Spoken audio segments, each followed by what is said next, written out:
Hey, Charlie. Let's talk. It's the right talk. Charlie? Welcome. This is the Charlie James Show. Now we're talking. News Talk 98.9, WORD. the voice of the Carolinas. And welcome to the program. Appreciate you tuning in this afternoon. Thank you very much as we get ready for Valentine's weekend. You guys are all my Valentines out there. I got to apologize to you. If you folks watch the stream of the program over on X, I have no idea why it's not running it. For some reason, I don't know if I'm being shadow banned or what over there on X, but it is not popping up on my feed. The last video that I saw from the show was February the 9th. Interesting. Well, we do have some good news, ladies and gentlemen. It looks like inflation is down. Let's take a listen. And an upside surprise here, or a downside surprise, year over year at 2.4, had been expected at 2.5%. And I think one of the reasons is this rent of owner's equivalent rent coming in at a relatively low 0.2%. Energy down 1.5%, gasoline down 3.2%, new vehicle sales up 0.2. I am looking for the core number, CPI year over year 2.4, ex-food energy. That came in at consensus plus 2.5%. And real earnings were pretty good, up 0.5% after declining in the prior month. So, I mean, that 2.4% inflation, let's compare that with Sleepy Joe Biden and well over 9% inflation. We got the Inflation Reduction Act. Come on, man. It's the Inflation Reduction Act. Come on. You know, the thing. That didn't reduce inflation. Not one little bit. And then when Donald Trump implements all of these tariffs, everybody's like, that's it. Inflation is going to go through the roof. And it hasn't. Overall inflation, we're talking about all 4 years of Joe Biden. Overall inflation, Biden 4.3%, Trump 1.6%. Grocery prices, Biden 3.8% inflation, Trump 1.4%. Gas prices, Biden plus 24.4%, Trump minus 5.4%. These are big numbers. Even CNN has to admit it. Well, Kate, look, this is some encouraging news on the cost of living, right? Inflation took a big step in the right direction to start the year off. So consumer prices up by 2.4% year over year. That is an improvement from 2.7% in December that beat expectations, which were for 2.5%. In fact, this is a new 8-month low for annual inflation, month over month. Prices up by 0.2%. Also a step in the right direction, also beating expectation. Now, economists look really closely at core inflation, which excludes food and energy. Core inflation came in at 2.5%. That's notable because that's the lowest annual inflation rate for core since March of 2021, before the inflation crisis. And let's see, March of 2021, who was president in March of 2021? Oh, that's right. Yeah. Sleepy Joe Biden. He was the president. He and his policies caused all of that inflation. But remember what they were telling you. Oh, no, it's just going to be transitory. Yeah. Price is going to go up just a little bit, and then they're going to go back down. Right? Y'all all remember that. Everybody was saying that. Inflation is transitory. Janet Yellen said it. Joe Biden said it. No serious economist out there believes that inflation is going to. We all heard it. They all said it. And they lied to you. They intentionally lied to you because they didn't want you to know that their policies were an absolute disaster. Right? Well, now we're seeing what an actual president can do in Donald John Trump. So meanwhile, what do the Democrats do? What did the Democrats do? They shut down the government. we've got a government shutdown, partial government shutdown coming up tonight at midnight. Why? Because they're having a little hissy fit over the Department of Homeland Security, and they don't want to fund DHS because they thought if they took away the funding from DHS, then that was going to include ICE. But bad for them, good for us. ICE is not included in that little carve-out that the Democrats did in the appropriations bill, and they're not being affected at all. No, TSA is being affected. The Coast Guard is being affected. Cybersecurity is being affected. Things like that are being affected, but ICE agents, no, they're not being affected at all. So they're going to keep doing what they're doing. Oh, yes, you might have a little trouble if you got a trip planned for the weekend. Maybe you're going to do a romantic getaway. Going to fly off somewhere tomorrow. Well, you might want to take a little extra time to get through airport security because TSA is not going to be at work. Or at least well, let me just put it this way. They're not going to be paid for being at work. They might be there, but they ain't getting paid for it just yet. Maybe when the government opens, they'll come back and reimburse them for their time. But we'll see. We'll see. Charlie, it must be on your end. See you just fine on X. Well, that's a good thing. That is a good thing. Charlie, what's the truth about Trey Gowdy? Was he in way over his head in Washington, or is he just a spineless coward that that can't even tell the truth about? No, here's the thing. I don't know. I think Trey's a smart guy. I just don't think he's the bulldog that everybody made him out to be. His bark was far worse than his bite. When you look at Benghazi, when you look at Hillary Clinton's server, when you look at all of that stuff, did anybody go to jail? Anybody get prosecuted? No, not at all. So lots of talk, very little action from Trey Gowdy. And I'll be honest with you, I don't really believe that Trey Gowdy is all that conservative. I really don't, especially when it comes to true conservatism. I think he's more of a George W. Bush, National Review kind of he's a Chamber of Commerce conservative. You see? You know what I'm talking about? Chamber of Commerce type of a conservative there. I don't think he is the bulldog that everybody thought he was, or at least hoped that he was going to be.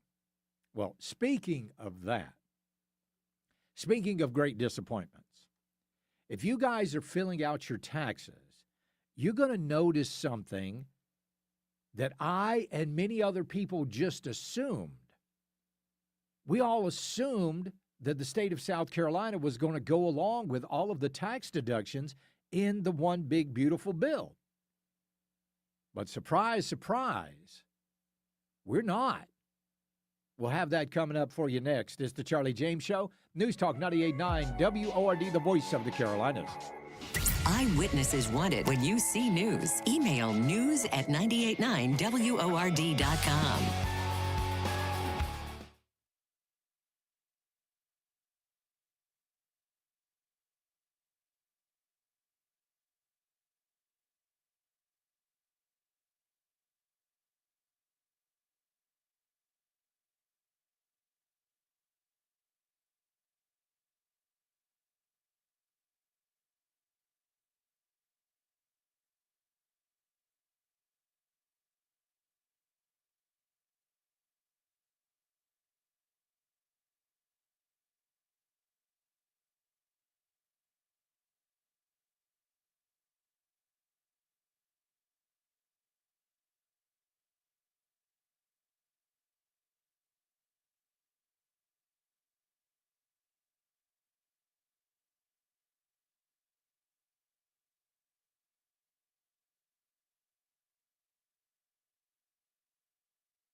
Charlie Speaks. You listen on your time. Get the show on demand. Text podcast to 800-905-0989. The Charlie James Show on News Talk 98.9 WORD. The voice of the Carolinas.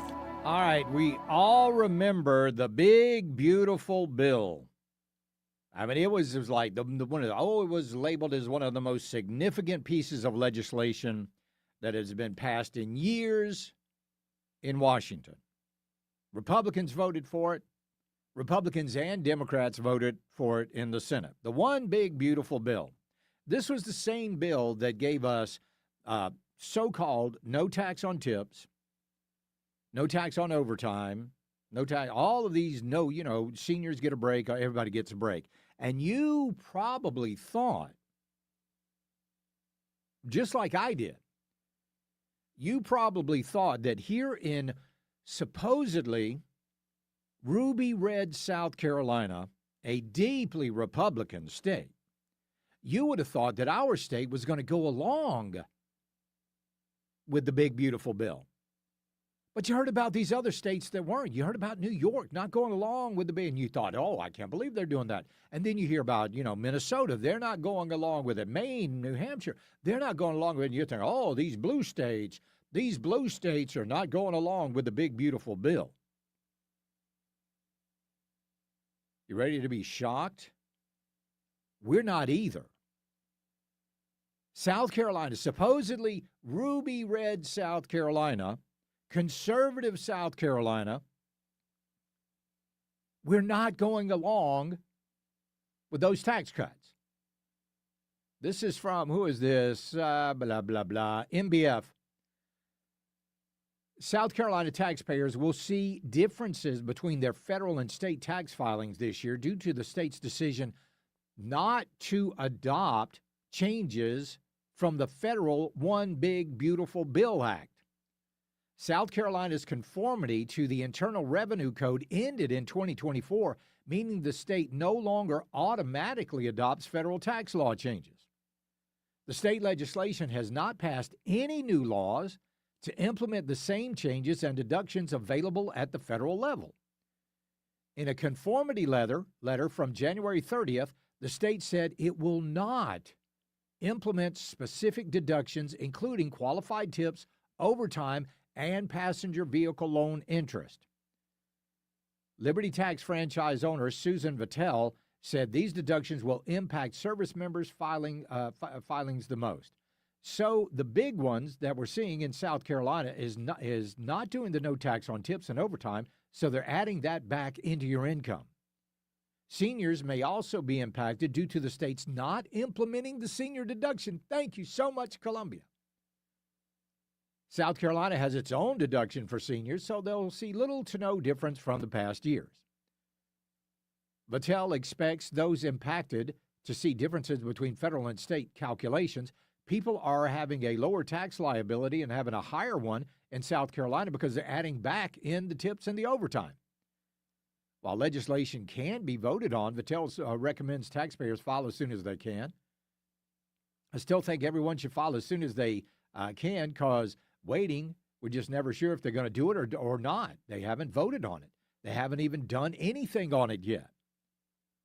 The state still has to conform, but there would be some exceptions to the bill from the state legislation when passed, meaning taxpayers are still likely to see additions or subtractions in this year's filings. I have been so naive. Somebody look up the word naive in the dictionary and tell me if my name is right there by it. How about that? Now, we are hearing that the Freedom Caucus has implemented or has introduced a bill for tax conformity. Thank you, Freedom Caucus. But I'll tell you right now, the leadership in our legislation in Columbia is abysmal. Oh, and if you want more bad news, I'm going to break this down in even more detail coming up at the top of the next hour. I got some bad news for you. You are not only are you not getting the tax breaks at this point, At this point in time, not only are you not getting the tax breaks, you're never going to have closed primaries. Hate to break it to you. Hate to tell you about that. They are not going to give you what you want in closing the primaries. You can just go ahead, stop whining about it, stop talking about it, stop texting about it, stop emailing about it. You're never going to get it because it benefits those people way too much. So maybe, hopefully, the Freedom Caucus will get this bill passed in the House and the Senate, and we'll have some tax conformity going on. But I remember I was talking to Josh Kimbrell on this program, and he was like, we need a clean break. We need to have our own deductions, and we need to have our own. Well, we got some deductions now from the big, beautiful bill, and you guys aren't implementing it. When is that going to happen? Let's make sure it does, because hello, that's what we voted for. That's why Donald Trump won with 312 electoral votes and the popular vote. That's what we wanted. More of our money back. And you guys, a lot of these people in the House and the Senate, they rode Donald Trump's coattails, but as soon as the election's over, they take a nice little step off the coattail and they go it on their own. So I'm telling you, because we had a caller a couple of nights ago, and he said, I just did my taxes, and I didn't get my tax on tips. And I was, well, that's impossible. There's no way that happened. We're South Carolina. There's no way. We got a governor. Believe it or not, we do. We do have a governor. We got a governor in Henry McMaster that was the first elected official to endorse Donald Trump. Certainly he's going to come out and make some sort of a statement telling our state legislature to conform with the federal tax code and give us those breaks. Right? Right? Right? We are, aren't we? Isn't our governor going to do that? Isn't he going to do something? Is he going to stand up for the taxpayers? That's something we've been missing for a long time now. A long time in South Carolina. A governor that will get in there and fight for us. Not fight with the leadership in the House. Not fight on their side. Fight for us, the taxpayers. So when you go to the polls in June in the primary, and you decide who is going to run for the next governor, and whomever you pick is going to be the next governor, and they are going to be the next governor for 8 years, you need to look for somebody that's going to fight for you. Because right now, the status quo just isn't working. It's not working for me. Let's go to David in Easley. David, welcome. Yeah, so I filed my taxes on the 3rd of this month, and they said no tax on overtime, which they do cut the 50%, but you still pay taxes on the straight time over 40. So right. I kind of did feel a little deceived on that when they said no tax on overtime, because it was going to be, Well, that's the way it was labeled, but it's actually a tax credit on your overtime. Just on the premium, the right. half. Yeah. But with the deductions that South Carolina has right now, I come out way better on their end than I did the federal end. Did you really? I paid $6,000 more on my taxable income raised $6,000 this year. Yeah. And I didn't make any more money. Oh, wow. And my filing didn't change. So that's going to be interesting. I want to hear from I appreciate it, David. I want to hear from a lot of people.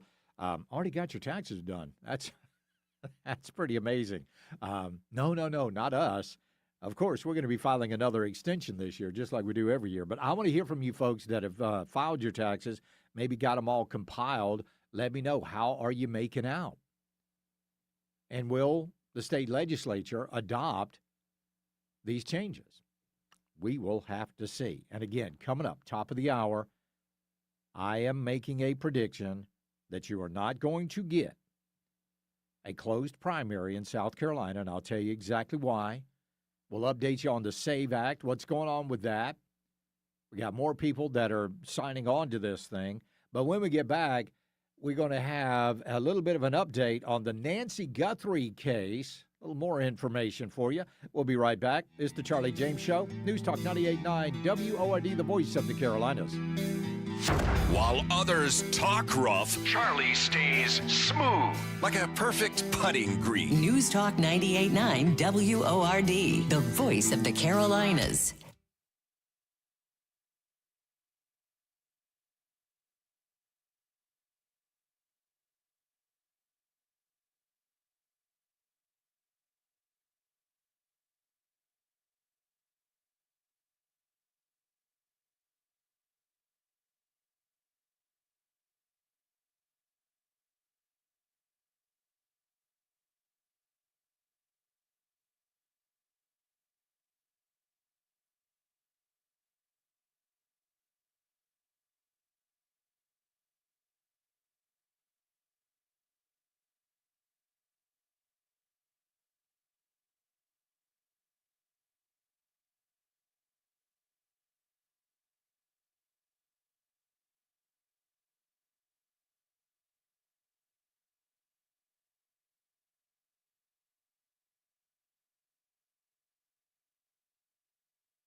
Tap and type your message on the Common Sense Retirement Planning text line. 800-905-0989. This is the Charlie James Show on News Talk 98.9 WORD. The voice of the Carolinas. All right, let's go to Scott in Anderson. Wants to talk about the overtime pay. Scott, welcome. How you doing, Charlie? I'm great. What's up, man? I just found out that the only way you can claim that tax break is if you file jointly with your spouse. If you file, as a single, you don't get it. And that's literally from their site. Well, I'd love for you to send me that site because that's not what I remember from the big, beautiful bill. Yeah, I looked it up. It's actually a government document that, explains the rules of it. And if you don't file with your spouse jointly, you don't get that credit. That's interesting. Yep. I appreciate it. I'm going to look into that, Scott. Now, here are the deductions that we're not following here in South Carolina. Bigger standard deduction, the increased child tax credit, the senior tax deduction. Taxpayers 65 or older can claim an extra deduction of about $6,000 or $12,000 for joint filers with both spouses over 65. This is a deduction. It's not a credit, which lowers taxable income. Then you got no tax on tips or overtime for 25 to 28. Workers can exclude up to $25,000 on tips from taxable income. They can also deduct, but this says you can deduct up to $12,500 in overtime pay or $25,000 in joint pay. And that phases out as income rises. And from 25 to 28, taxpayers can deduct up to $10,000 of interest on a loan used to buy a U.S.-assembled car, and that's some income limits on that. So I don't know. Get yourself that's why we always use a professional tax preparer. But somebody wanted to know over on the text line, they said, Charlie, can you quickly revisit the property tax bill legislation from yesterday? Okay. Lee Bright called in yesterday afternoon. I think it was about 4:06. And he's got a piece of legislation that would eliminate. So, when you get over 65 and you got the homestead exemption, right? The first $150,000 of your home's value is not taxed. Well, what Lee Bright wants to do is he wants to give everybody, so you still get the homestead exemption, but everybody else, you would be able to deduct $100,000. You will not be taxed on $100,000 of your property's value. That is your residential property, what you're paying 4% taxes on. And I think it's a good bill. And they're going to be voting on this Tuesday or Wednesday. We don't know which one. It'll be Tuesday or Wednesday. And if you would like for that to be the case, then you need to contact your state senator and tell them to vote for the Bright Amendment. Vote for the Bright Amendment. Now, you might not know who your state senator is. Got that taken care of for you. Go text SCREP, SCREP, to 800-9050-989. That's our text line, the Common Sense Retirement Planning text line, 800-9050-989. Text SCREP. It will send you a link. You put in your address, and it will show you all of your representatives. Now, forget about the people in Washington. Don't worry about those. Worry about your state senator, and tell them to vote yes on the Bright Amendment. Let's go to Steve in Dallas. Steve, welcome. Yes, sir. How are you? I'm good. What's up, man? I just want to let you know that I just left the tax office, and we got our return, and we got roughly $4,000 back this year, and I think that's the biggest return we've ever gotten. Is that right? Thanks to the big, beautiful bill. And you're in North Carolina.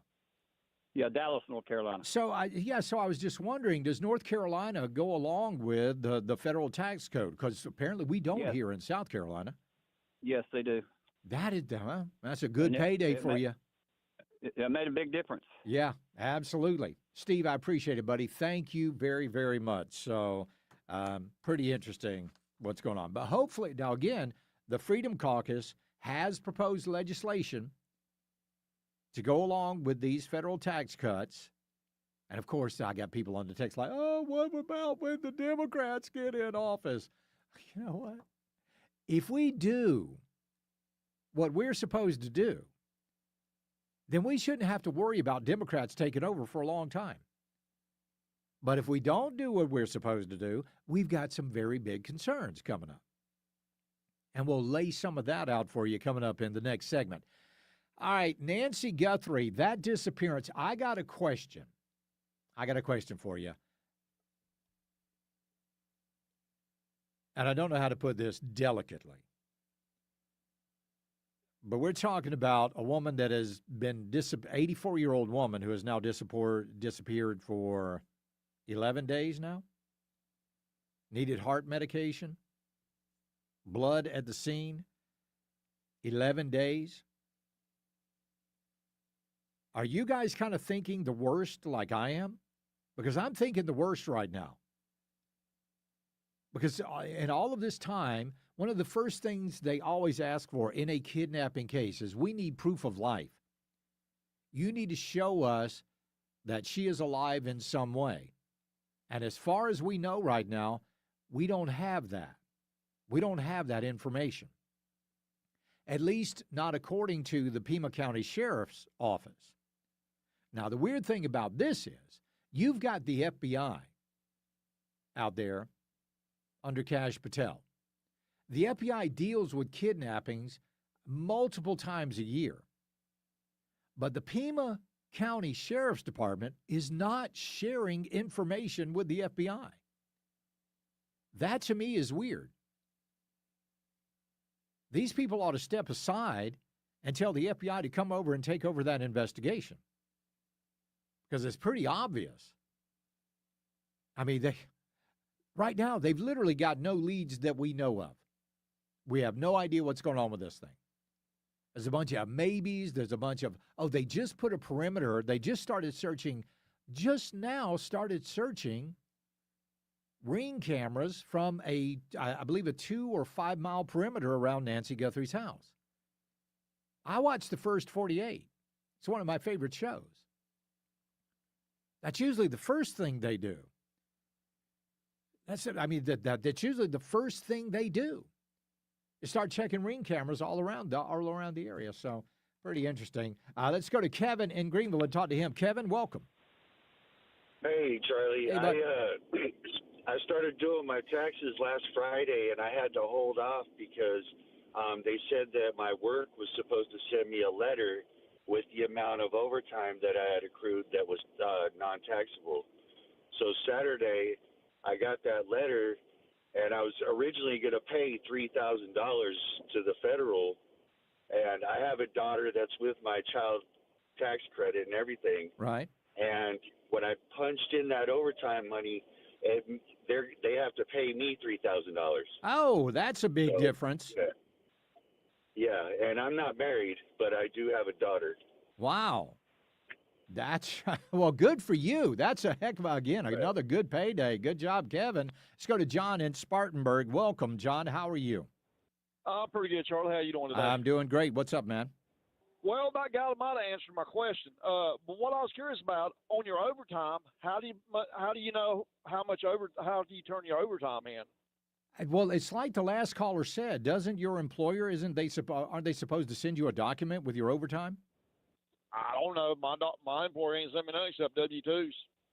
Hey, you might want to give them a call. I don't know how. Well, I got to ask the audience then, John. I appreciate it. Audience, how do you find out how much you got paid in overtime? Is it on your W-2? Is it on your, do they send you more documentation? You guys let me know. Unfortunately, and I want you to feel bad for me, Charlie doesn't get overtime. Doggone it. I dope. So, all right.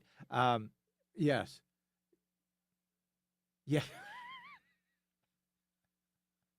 JJ said, you got your face on side of the building. What do you want, big guy? Come on. What's the matter with you? You can't have everything. All right, we'll be right back. It's the Charlie James Show. News Talk 98.9 WORD, the voice of the Carolinas. Get breaking news sent straight to your phone for free. Download the Odyssey app. Follow News Talk 98.9 WORD. Stay in the know with the voice of the Carolinas.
Chat with Charlie. 800-905-0989. Save it on your phone. This is the Charlie James Show, only on News Talk 98.9 WORD. The voice of the Carolinas. All right, let's go to an expert out there, a tax preparer. We got Michelle in Woodruff. Michelle, what's going on with you? Hey, Charlie. So I heard that you've had a lot of callers calling in and upset about their tax returns, about not getting their tax credit for their overtime. Right. Some employers are putting the overtime wages in box 14 of their W-2s. Okay. But my experience so far this tax season, because I own my own bookkeeping and tax preparation business, my experience so far this season has been that most of them are not doing that. So what I've had to do is to ask my clients, did you get overtime? If you did, send me a picture of your last check stub from 2025 Right. so I can get the amount that you were paid in overtime. And then whenever I'm preparing the taxes, my professional software flat out has a place on the W-2 form that I fill out that says this is how much they were paid in overtime. So that way my clients can get the taxes that they've paid on that overtime back. Right. Because I know, like, it gets kind of weird where if you're at the end of the year and December 31st falls in the middle of the week, you've got a little bit, either side of that. How do you account for that? Okay, so we're December 31st fell in the middle of the week. That check would actually been issued in January, so that's going to fall on your 2026. So what Right. people are not understanding about no tax on overtime is that throughout the entire year is still going to be taxed, but you will get that back when you file your taxes for 2026. So if they're yeah, still seeing okay. their taxes come out of their check Oh. for overtime in 2026, All right. they'll get it back. It's going to be the same way that you're doing it this year on your filings for your tax return. But you are not going to get it back from the state of South Carolina. Absolutely not. Nope. Yeah. At least. So let me ask you something. Have you had are there a lot of people out there that do filing this early? I don't know if it's early or not. Is this early right now, Michelle? Well, the portal to the IRS didn't open until like the 26th or 27th of January. Okay. And so far, I have done probably around 35 to 40 tax returns. Okay. So Well- it is kind of early, but a lot of people that, are, just simple W-2s, they want to get them in and get them done early. Usually I've been in business for almost 4 years now, and usually I see that it's all people with just W-2s or, retirement income or something like that. At the earlier part of the season, later part of the season is when you start seeing the businesses come in. So let's say sometime next week, the state legislature gets together and say, oh, okay, we're going to allow these tax deductions, but you've already filed your taxes. Can you do an amended return to try to get some of that You money can. back? You can? Yes, sir, absolutely. But I can tell you that, I do continuing education credits every year. Uh-huh. And part of my continuing education credits is, with the DOR. And from the way the employees of the DOR that we did the education classes with were talking, I don't look for it to pass in the state of South Carolina. Yeah. But if it does, it can be quickly amended. Like for me, my tax software, whenever there's an update, it says, this person's return was affected or this person's needs to be done, and you just resubmit it and go. Okay. That sounds like a pretty simple process, right? Yeah.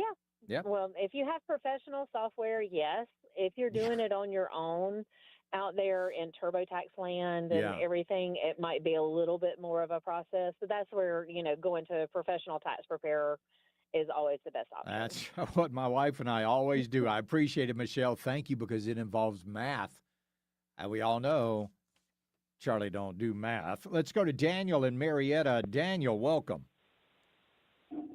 Hey, Charlie. Hey, Daniel. How What's you up? doing, buddy? I'm great, man. What's going on with you? Not a whole lot. I just want to tell you, Michelle, she done pretty much sort of summed it up what I was going to say. But congratulations on your next 5. Love your show. I Enjoy appreciate the it. heck out of you. Thank you, man. Yeah. Thank you so much. A little bit disheartening for me. When I did my taxes, I did a little mess up where, I use ADP app. Yeah. So you can go in there and modify what you want to do per pay period on my end. So it wasn't good. I went exempt for a few checks, so I ended up paying back this year.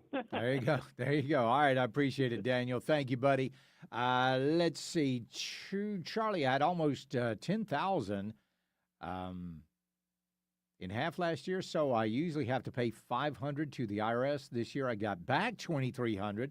South Carolina got back $400 more this year. I like that. I love seeing people get their money back. But with that said, I got to tell you this. My wife and I, we try to get our taxes to where we, if anything, owe a little bit. Now, we're kind of different because my wife has to file quarterly because she's an independent contractor. So, but it's kind of complicated. That's one of the main reasons we have a tax preparer. But we try to get everything worked out to where we owe just a little tiny bit. That way we make sure that we're not giving the government an interest-free loan, which is always nice. Let's see. Charlie, the tax lady you just had talking, would you please text her name back to me? Thank you. Love your show. I appreciate that. All right, Michelle, if you could send us a text with your name and the company that you are with, we'll certainly pass it along to some folks out there. All right, when we get back, do not hold your breath on having closed primaries here in South Carolina anytime soon. We'll tell you what I'm talking about. It's the Charlie James Show. News Talk 98.9 WORD, the voice of the Carolinas. He's got a mic, a mission, and no time for nonsense. It's the Charlie James Show on News Talk 98.9 WORD, the voice of the Carolinas.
Hey, Charlie. Let's talk.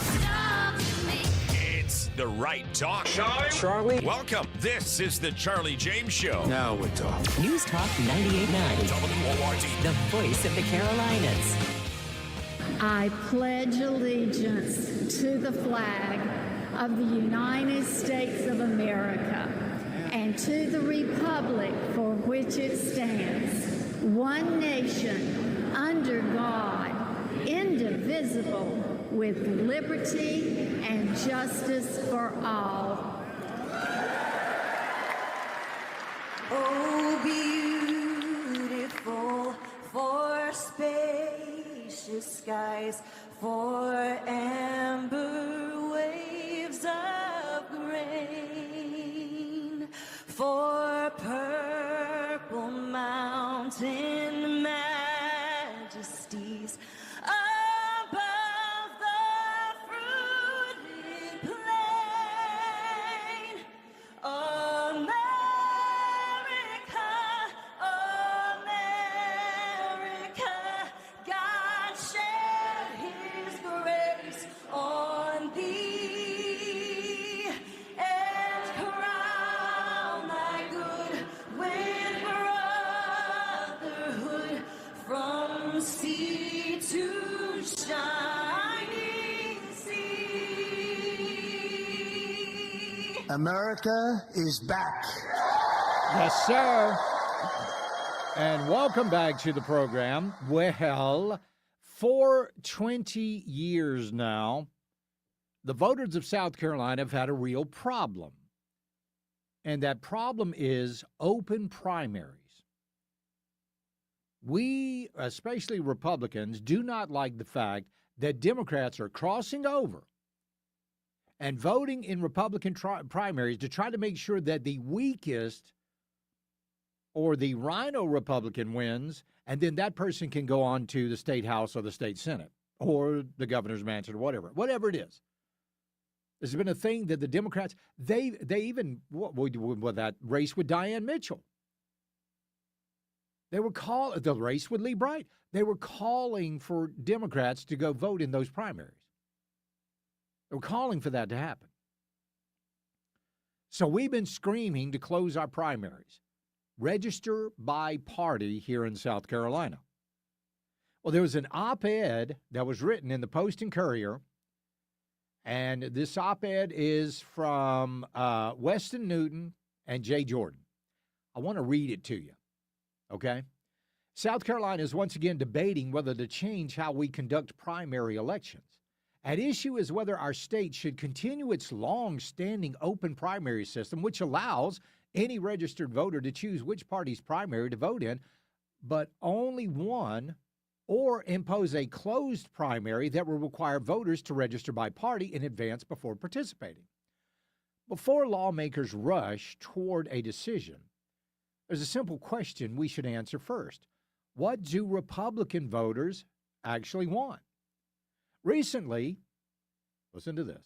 Recently, Republican voters in South Carolina were asked a clear and neutral question explaining both systems and the trade-offs involved. Nearly two-thirds, 64%, said they want to keep our current open primary system. Fewer than one-third supported changing the law. Despite that clarity from voters, there is no shortage of competing ideas coming from within the Republican ecosystem. The South Carolina Republican Party has proposed one approach. Some county party leaders and activists have offered another. Certain party loyalists opposed both. That disagreement is not unusual. It's politics 101.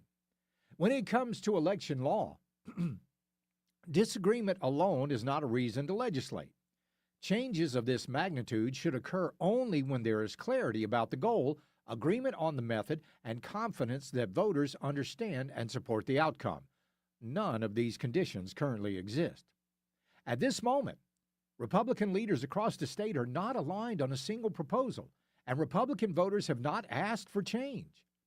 In that environment, pressing forward legislatively risks creating confusion, undermining trust, and imposing solutions that lack broad buy-in.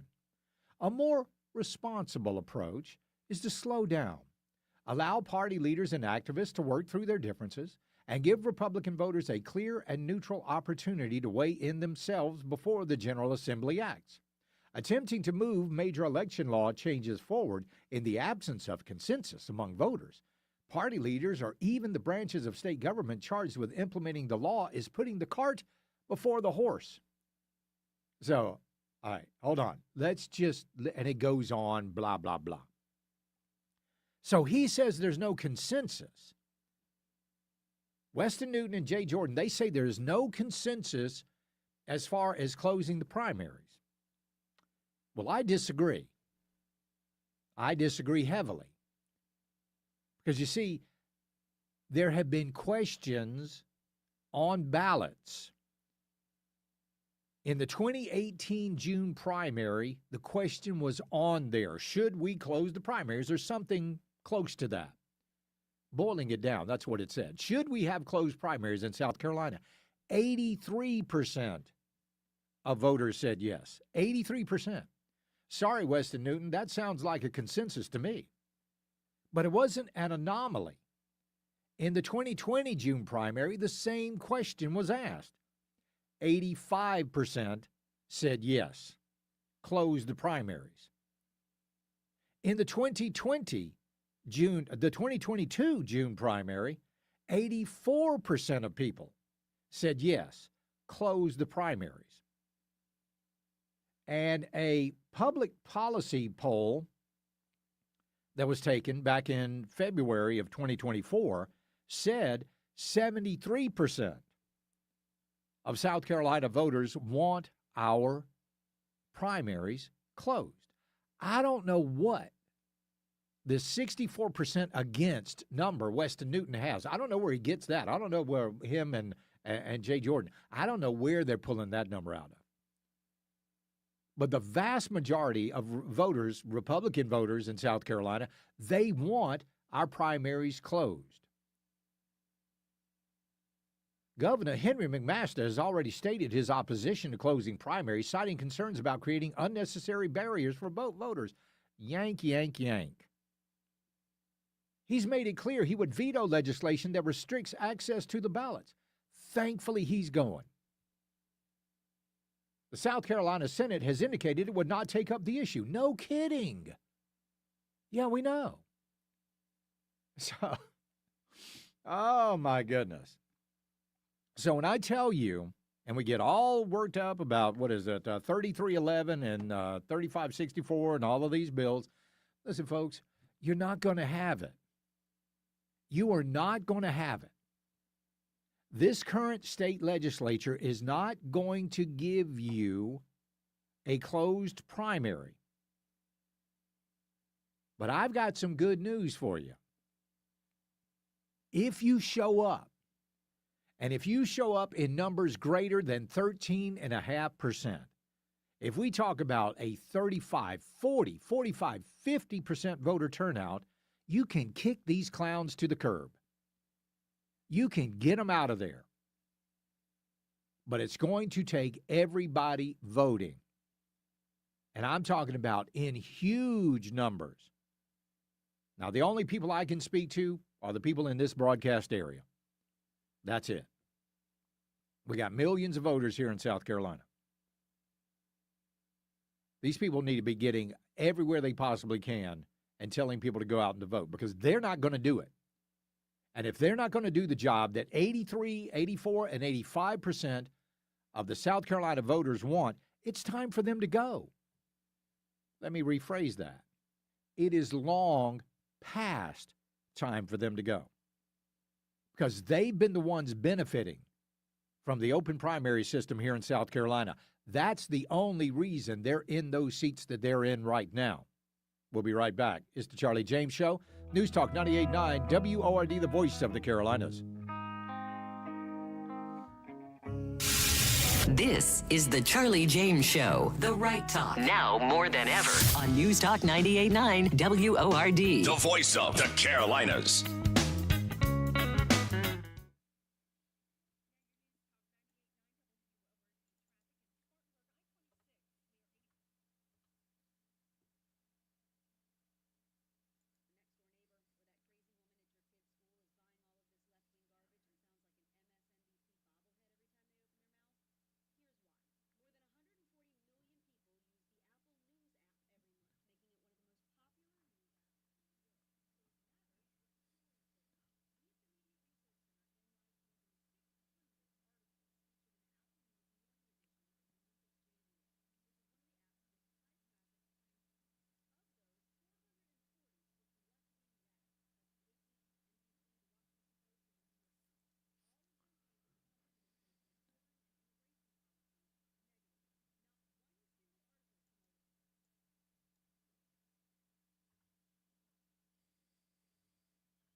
Interact on the Common Sense Retirement Planning text line. 800-905-0989. Text or call. One number does it all. 800-905-0989. This is the Charlie James Show on News Talk 98.9 WORD. The voice of the Carolinas. So, where do most people get their news? Most people get their news from X over on Twitter. That's just a fact. That came out. This is like the #1 news site in the world, and it's not even really a news site. It's a social media site. But there's some other places, because you sit around and you wonder, here we've got near record low inflation going on right now. 2.4%. That number just came out. We've got all of this great stuff going on in the economy. We got all of this peace all over the world. President Trump doing a great job in stopping wars. We got all of this positive information about the Trump administration. And for some reason, it's not filtering down to a lot of people out there. Well, there's a reason for that. I want you to listen to, who is this woman? I don't know her name, but she's over at Media Research Center. Oh, she's Britt Hughes over at the Media Research Center. Take a listen to this. So have you ever wondered why your niece or your next door neighbor or that crazy woman at your kid's school is buying all of this left-wing garbage and sounds like an MSNBC bobblehead every time they open their mouth?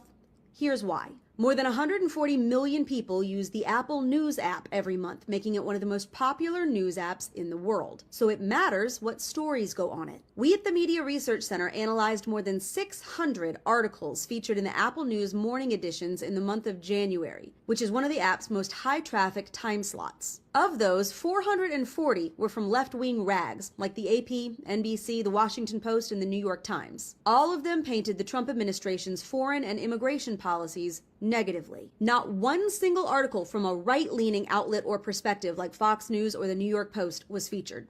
Not one. In fact, as of Monday, Apple News had gone 96 consecutive days without featuring a single story from a conservative news outlet on its top stories. The last one was on November 5th when they ran a piece from The Telegraph about the civil war in the Sudan. This is why millions of Americans don't know about things like the violent criminal aliens being arrested by ICE or the true impact of voter fraud, and think that there's evidence that Donald Trump abused children contained in the Epstein files. There's not, because millions of Americans rely on big tech to supply them with their news, and all they're getting is left-wing propaganda slop, and they're buying it.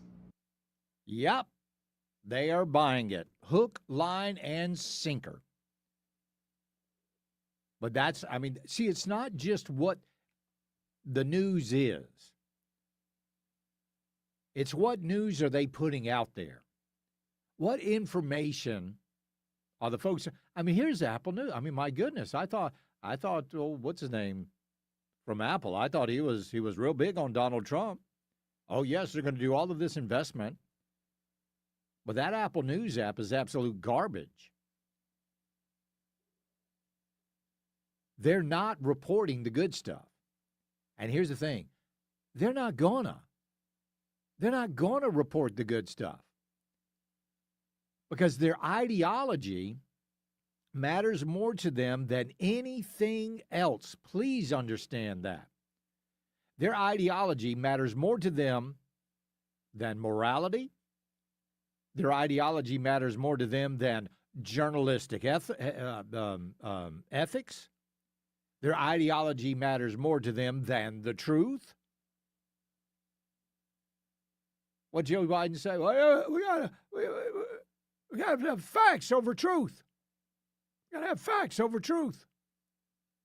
Their ideology means more than anything. It means more than the economy. It means more than world peace. It means more than everything. And their ideology is get Trump. Get Donald Trump. We can't report anything good about him. Here we got the movie Melania. Most viewed documentary in over a decade. You hardly found any positive stories about it anywhere. I'm not talking about just in the mainstream media, basically anywhere. Because pretty amazing. But that's where they're getting the news. That's why they just, when you come up and you talk to them like, hey, unemployment or inflation is down to 2.4%. What are you talking about? No, it was great under Joe Biden. Yeah, inflation was great. Because remember what they said about inflation under Joe Biden? I really doubt that we're going to see an inflationary cycle. It will have a temporary or transitory impact. The faster than expected increase in some of those prices is actually a good sign. The overwhelming consensus is going to pop up a little bit and then go back down. No one's talking about this great, This is something that will settle down. Transitory. Most of the price increases we've seen were expected and are expected to be temporary. It's highly unlikely that's going to be long-term inflation that's going to get out of hand. I don't know anybody who's worried about inflation. Over the last couple of months, we actually saw it trended downward. President Biden's chief of staff, Ron Klain, enthusiastically retweeted an economist who had said in part most of the economic problems we're facing, inflation, supply chains, et cetera, are high-class problems. Well, the number one thing that the president can do is help get COVID under control. That we know is the root cause of inflation. President Biden this afternoon saying he thinks we're at the peak of the crisis right now. But we weren't. Inflation under Joe Biden was what up? 9.7%, closing in on that 10% range. Here we are under Donald Trump. Numbers came out today, 2.4% inflation. Do you think any of these news stories over on Apple News are going to report any of that? Probably not. And and I actually saw it. I can't remember who it was, but I saw a Democrat representative today talking about the numbers that you just saw today are actually a result, and you knew this was going to happen. They are actually a result of the Inflation Reduction Act. That's what they're trying to say. That's what they're trying to say. So, okay. All right. And I got an email that says, Charlie, repeat the SC rep to find out our representatives talking about the property tax relief bill for next week.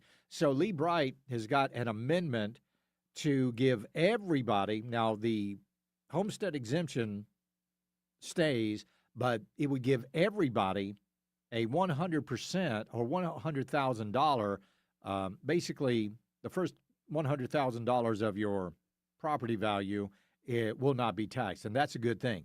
If you want this here in South Carolina, text your state senator, because the Senate is going to be voting on it either Tuesday or Wednesday. Get in touch with your state senator. And if you don't know who your state senator is, text SCREP, SCREP to 800-9050-989. That's our Common Sense Retirement Planning text line, 800-9050-989. It'll send you back a link. You put in your address. It will bring up all of your representatives. You'll have Lindsey Graham, and don't worry about all of that. Don't worry about the people in Washington. Look for your state senator here or down in Columbia and get in touch with them and say, you want the Bright Amendment. Tell them to vote for the Bright Amendment. We'll be right back. It's the Charlie James Show. News Talk 98.9 WORD, the voice of the Carolinas. 15 minutes of breaking news and stimulating talk begins every hour, every afternoon on the Charlie James Show. News Talk 98.9 WORD, the voice of the Carolinas.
Charlie Speaks. You listen on your time. Get the show on demand. Text podcast to 800-905-0989. The Charlie James Show on News Talk 98.9 WORD. The voice of the Carolinas. All right, welcome back to the program. Let's go to Glenn over in 6 Mile. How you doing, Glenn? Charlie, I'm doing fantastic. How about you? Just wanted to wish you a happy birthday. Thank you. And I have never seen a picture of you, but I figured you could confirm this for me.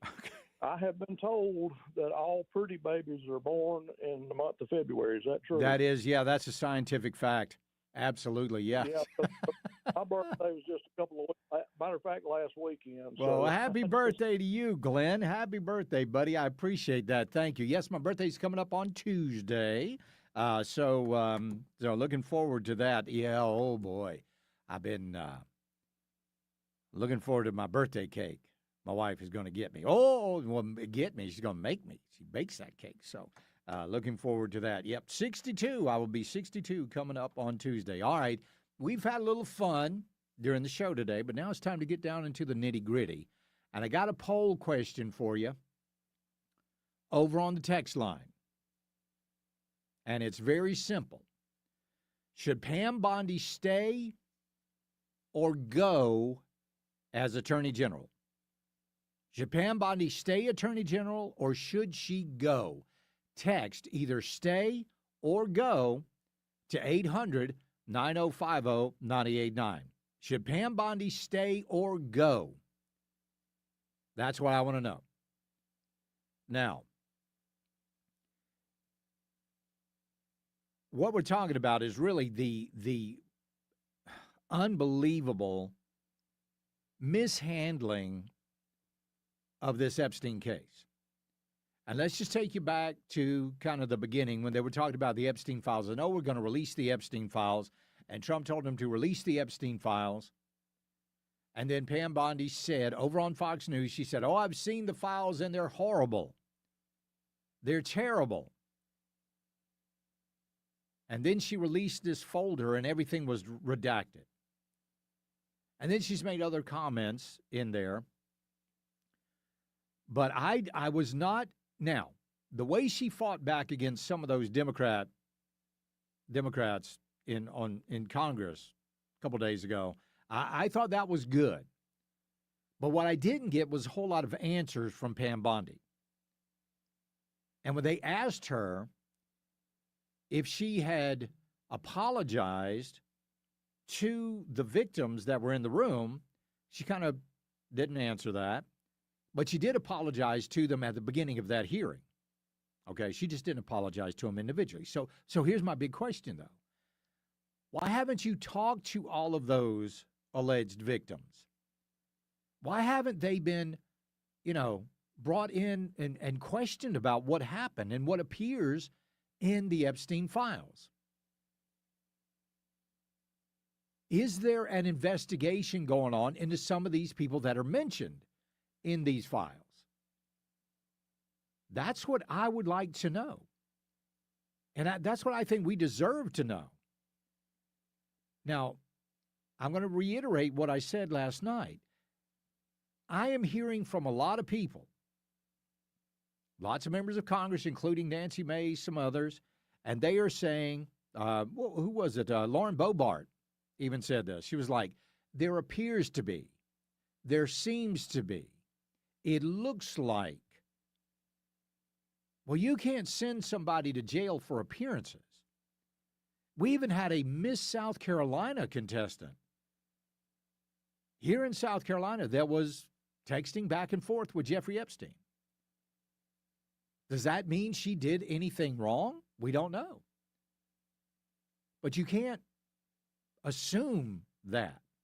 So Nancy Mace says she has seen the files, and she has said that, and she has actually started naming some names. There was an event with several Hollywood celebrities that the Epstein group was trying to rent out a venue to do a movie showing with these Hollywood celebrities long after he was convicted and served time in prison for being a pedophile. And so when I would see this, These are names everybody knows. These are movie stars. These are media pundits. These are billionaires. It's really unbelievable, and it's shocking what has gone on here. The other thing that's shocking is that the DOJ hasn't made a single arrest of anybody else except for, save for, one accomplice. Okay. All right. I understand that. I get that, and I understand that it looks bad. But again, is renting out a theater and going to see a movie screening? Is it a stupid thing to do? Oh, absolutely it is. Is it idiotic? Oh, yes, it is. Does it look bad on you? Yes, it does. But is that something to go to jail for? That's literally the question here. So Nancy Mace did start naming names. She was over with Pierce Morgan. Let's take a little listen to this. You would be shocked, Pierce, at some of the names that I have seen that came across the DOJ in emails that the DOJ is protecting. And we're talking about people on both sides of the aisle. We're talking about famous people, rich people, people in power, prime ministers, former presidents, et cetera, media personalities that are named in these files. And that's why I say this is going to go down as the greatest cover-up, one of the greatest cover-ups in American history. And I don't believe the girls are actually going to see justice, which is why it's going to be incumbent upon people like Democrat Ro Khanna, Republican Thomas Massie. I'm a Republican myself who's willing to name some of those names in our committee work on the floor of that. All right, so that was a couple nights ago where she said she was willing to name names in the committee and on the floor of the House. Now, she is protected from slander and liability in those places. But she does go on to name names today. So let's see if I can bring this clip up for you here. Here we go. Here is Nancy Mace once again naming some names. Are there any names on the list that you can reveal? Well, Bill Gates is going to be on there. I've talked about him. Leon Black is another one who's been mentioned in the press. Again, when it comes to some of the female individuals, I want to make sure that I'm not revealing the names. We have vetted the list of females one time. I found more names yesterday, so we're going to do a second vetting of those names. The magician, whom everybody knows, is going to be on the list. Jess Staley is another one who's going to be on the list. So some of these names you're going to recognize, but then there are others who worked in the houses, who clearly witnessed things that I'm going to ask to come forward and answer questions. And have you seen anybody in the, I guess what I'm getting at here with your list, are any of them, Republican allies of the president, or are they all There'll be a mix of Republicans and Democrats. But I'm going to be equal opportunity about the names. I'm not going to be filtering it for political affiliation. Okay, so she named some names there.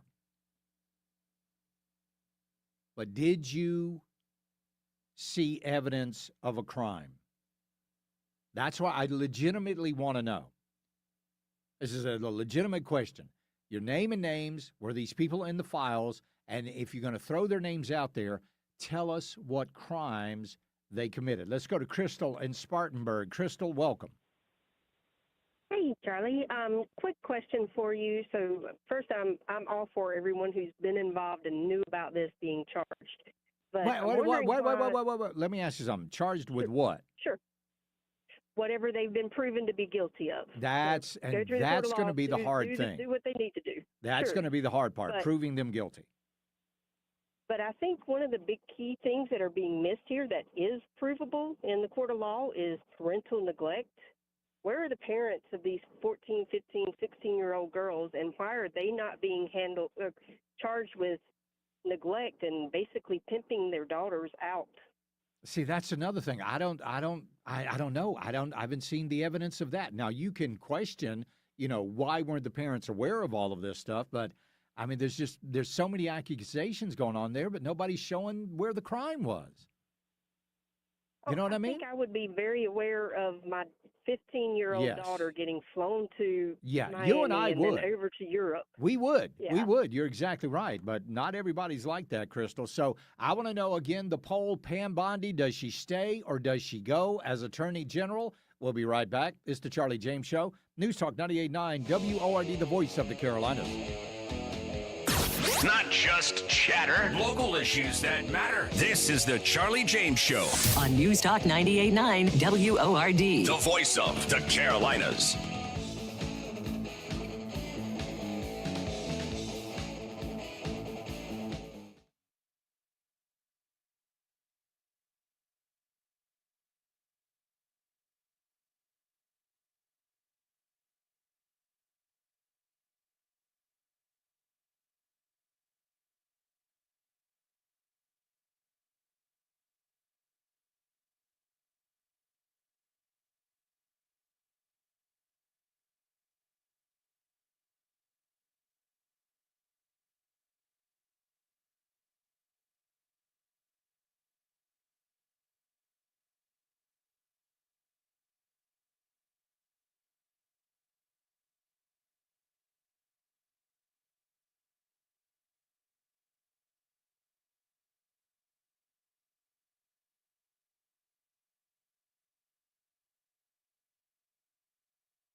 Let your fingers do the talking. Text the Common Sense Retirement Planning text line at 800-905-0989. This is the Charlie James Show on News Talk 98.9 WORD. The voice of the Carolinas. All right, welcome back to the program. Let's go to the WORD talk line and talk to Beverly in Fountain Inn. Beverly, welcome. I want to say amen and amen to the lady who finally said out loud what I think lots of people have been thinking for years. Yes, the men who did this are despicable. I feel all the empathy in the world for the young girls that happened. But just like in the case of the Michael Jackson mess, the parents who put their children in harm's way and had little enough sense to send a teenage girl off with a millionaire they didn't know to an island that they weren't going to should have some culpability in this mess. And somebody over on the text line pointed it out because they had all of those alleged victims behind Pam Bondi the other day. Were their parents with them? I did not see any there, but I have seen them before. But I cannot imagine as a parent, and my son's a grown man now, but at any point in time saying, oh, I don't know you, total stranger, but you have money, so I'm just going to give you my child, and you do what you want and then bring them back. That'll be great. Yeah, bring them back unharmed. You're right. I don't get that. But, yeah, we totally trust you. Why? Because you got money, right? And we will get a fine. Well, I won't. I don't have a small child, but you get a fine for not putting your children in a car seat so that they don't have harm. Yeah. You can have your children taken away from you for not feeding them, but you can turn your attractive teenage daughter over to someone you don't know and let him remove her to the country, and you have no culpability in that. I understand. That's, and I agree with you 100%. Thank you very much. But again, we are all right. If we just looked at it as an impartial, unbiased jury, let's say you never heard of Jeffrey Epstein. And the first that you ever heard of Jeffrey Epstein was what was coming out in these files, and that's all you got to read. Again, I need to know, why hasn't Pam Bondi interviewed all of these victims? And I'm assuming she has not because they said they have never met her. Why hasn't Pam Bondi interviewed these people? And if they did, then why isn't somebody in jail? Now, I don't believe that you can do that with just what we've seen, as far as I know, in the Epstein files. Now, are there creepy things written in the Epstein file? Oh, absolutely. I was talking with some guys today, and I was like, I've never written an email like that to a person in my life. My emails are just usually short and sweet. Hey, let's have lunch tomorrow, 1 o'clock, whatever it is. I mean, it's just, that's it. I've never gotten into all that long-term or long drawn-out narratives with somebody on an email. I just don't. So is this stuff creepy? Is it weird? Yes. But again, got to ask you, is it illegal? Let's go to Mike in Charlotte. Mike, welcome. Hey, I just wanted to mention some of these countries where the consent. Mike, I'm gonna have to ask you to hang up. Mike, you got to listen. Mike, okay, thank you, Mike. Sorry, Mike, you're gonna have to call back because your phone was dropping out really badly there. But again, got it. If you're gonna name names, you got to throw the evidence out there of a crime, right? Does that make sense to everybody? Because, like we said, we had an eyeglass, I believe, company here in the upstate. They were mentioned in the Epstein files. You had former Miss South Carolina contestant mentioned in the Epstein files. So, again, where is it? All right, so the poll is, oh, by the way, we're going to be talking with Senate candidate Mark Lynch coming up at 5:35 this afternoon. We're going to talk a bit with Mark Lynch about Pam Bondi and the DOJ because I believe he's got some pretty strong opinions about what is going on. I want to hear him out this afternoon. I want you to hear that as well. But if you think do you think Pam Bondi should stay or should she go as Attorney General? If you think she should stay, text stay. If you think she should go, text GO, that is to 800-9050-989. Let's see here. Charlie, did Epstein and Maxwell not prey on vulnerable girls, runaway parents who didn't care. I mean, I agree. If parents didn't seem their kids, did it send their kids off? I don't know. I just don't know. So, Charlie, those parents were pimping their kids. Again, lots of talk. I don't have evidence of any of that. Charlie, there are much bigger fish to fry than Epstein, who is dead, and his girlfriend, who's in prison. Bill Gates has herpes for life. Okay. All right. There you go. All right. WRD talk line 800-9050-989. When we get back, what is the status of the SAVE Act, and can we actually save our elections? I would love to chat with you this afternoon. Again, Mark Lynch coming up at 5:35 this afternoon, and talk a little bit more about the Nancy Guthrie case coming up. It's the Charlie James Show. Well, you know what? Let's go ahead. JJ, what's my heart out on here? I can go. All right, let's go to Christina in Travelers Rest. Christina, welcome. Thank you. If these victims were in front of the full Congress, then I thought that they were so concerned about that they be known and everything had to be redacted. These are only the victims that are willing to come forward. It wasn't all the victims. Oh, okay. So, the other thing is this whole, and I know it's been said before, this whole Jeffrey Epstein thing is a red herring. It's an absolute red herring. And what is it distracting us from? From the pluses that Trump has brought about. Yeah, might be right. Yeah, all the videos of the videos that of the riots in Minneapolis. The intent. What was it? What is it up to 19 billion now? Of fraud.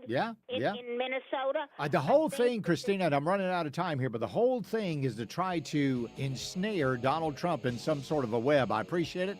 We'll be right back. It's the Charlie James Show. News Talk 98.9 WORD, the voice of the Carolinas. 15 minutes of breaking news and stimulating talk begins every hour, every afternoon on The Charlie James Show. News Talk 98.9 WORD. The voice of the Carolinas.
Hey, Charlie. Let's talk. It's the right talk. Charlie. Welcome. This is the Charlie James Show. Now we're talking. News Talk 98.9. WORD. The voice of the Carolinas. All right, let's go to the phones and talk to Harold in Roebuck. How you doing, Harold? I'm doing fine, Charlie. How about you? I'm great. What's up, buddy? Well, talking about the income tax, on the form you get from the employer, it does not have it on there, but I called the office and they sent it to me, the hours and the overtime pay. Oh, okay. All right, so you just reached out. So it wasn't in box 14, right? That is correct. Okay. All right. Well, there you go. All right, Harold, I appreciate it, buddy. Thank you. So, I mean, are you expecting more back this year than last year? Oh, yeah. Oh, good. I like that. My name is Jimmy. I take all you give me. There you go. There you go. All right, Harold, I appreciate it, buddy. So what he's talking about there, we were talking about income taxes earlier because I thought here in South Carolina that we were going to get all of the tax deductions from the one big beautiful bill, but that is not the case. And I was shocked when I found out about that last night. I mean, I was stunned. They're not doing it. You see, we, for lack of a better term, uncoupled from the federal tax code back in 2024, apparently. So the deduction on overtime, the senior deduction, the deduction on tips, that doesn't count in South Carolina. And I'm pretty amazed at that. I really am. However, the Freedom Caucus has introduced a bill that would allow that to happen. That would be a very good thing. All right, WRD Talk Line, 800-9050-989. I've got a poll going on right now. Should Pam Bondi stay or go as Attorney General? Stay or go? Text that to 800-9050-989. If you think Pam Bondi should stay, text stay. If you think she should go, text go. Right now, it is 55-45 for Pam Bondi to stay as Attorney General. Well, we now have 48 senators who have agreed to a standing filibuster. We need 2 more confirmed in order to make that happen. We need 2 more. Now, we're pretty sure Murkowski's not going to go for it. We're pretty sure McConnell's not going to go for it. We're pretty sure Susan Collins isn't going to go for it, because that would actually do is get out there and allow or make sure that John Thune could actually do away with the standing filibuster and introduce the talking filibuster. No, I'm sorry. I got that wrong. Do away with the zombie filibuster and enact the standing filibuster. So the whole problem here is with the folks on the left is they're trying to make it sound like this is going to be a problem for certain people in our society. African Americans, oh, they can't get ID. It's too hard for them to get ID. So now when that little myth was blown up, because 76% of African Americans believe that you should have to have an ID to vote, then they moved on to the next target, the women. Oh, if a woman changed her name, then she's not going to have the documentation, it's not going to match, and she's not going to be able to register to vote. Well, that's a bunch of BS, because the same documentation that you need to change your name is exactly the documentation that you need to be able to register to vote. So that's gone out the window. But Abby Phillips over on CNN, she got pretty darn triggered by Scott Jennings. Let's take a listen to this. In order to register to vote. I have heard so Democrats Scott, why make these don't you same actually arguments. respond to the substance of what I'm saying? I am, and as the substance opposed is to this. making this You're about saying- something that it's not. You're saying it's not just you're about saying voter ID. married It's women, also about black who has voters, access and rural people to... are too stupid to figure out how to register to me? vote. No, that's not. That is not what Democrats have been making this argument all along. It's crazy. That is not what she said. Are you saying they can't figure out how to vote? Let me offer Are you saying they can't figure out how to vote? I'm just saying it is a fact that a majority of Americans do not have passports. Many Americans, including white people, okay, do not have their original birth certificate or access to You didn't say it. white, you said rural. All right, when they say original birth certificate, they do not necessarily mean the original birth certificate. You can get a certified copy of your birth certificate, and that acts as an original. I'll be 62 on Tuesday. I don't know how I've done it, but I've managed to keep my birth certificate all of these years, my original. But not everybody does that. I don't know how the hell I did it. I really don't. I mean, I'm like the worst, bookkeeper in the world, and I've got mine. But if you go to the courthouse, you can get a copy of your original birth certificate. It's not that hard.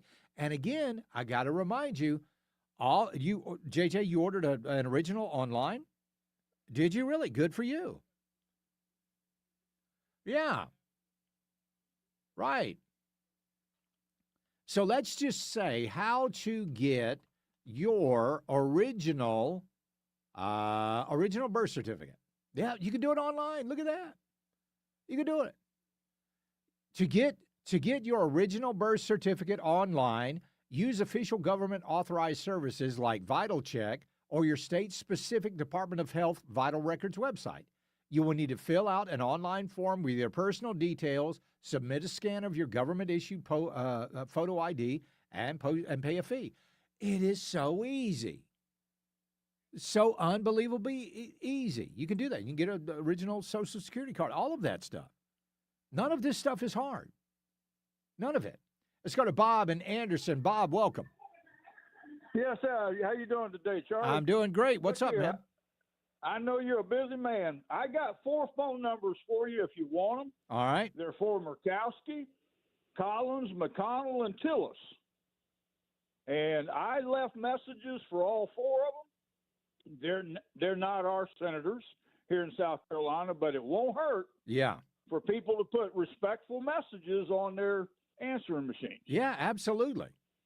Absolutely. And if they call before 6 o'clock, they will be able to do that. Yep, absolutely right. So I tell you what, Bob, I appreciate that, but people can find that out on their own. If you give those numbers out, I mean, they won't remember them. They won't, but you know what?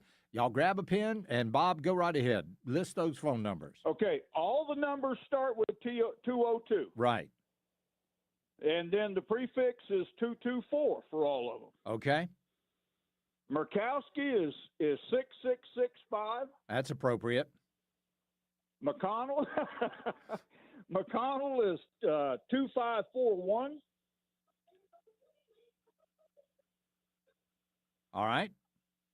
Collins is 2523. All right. And Tillis is 6342.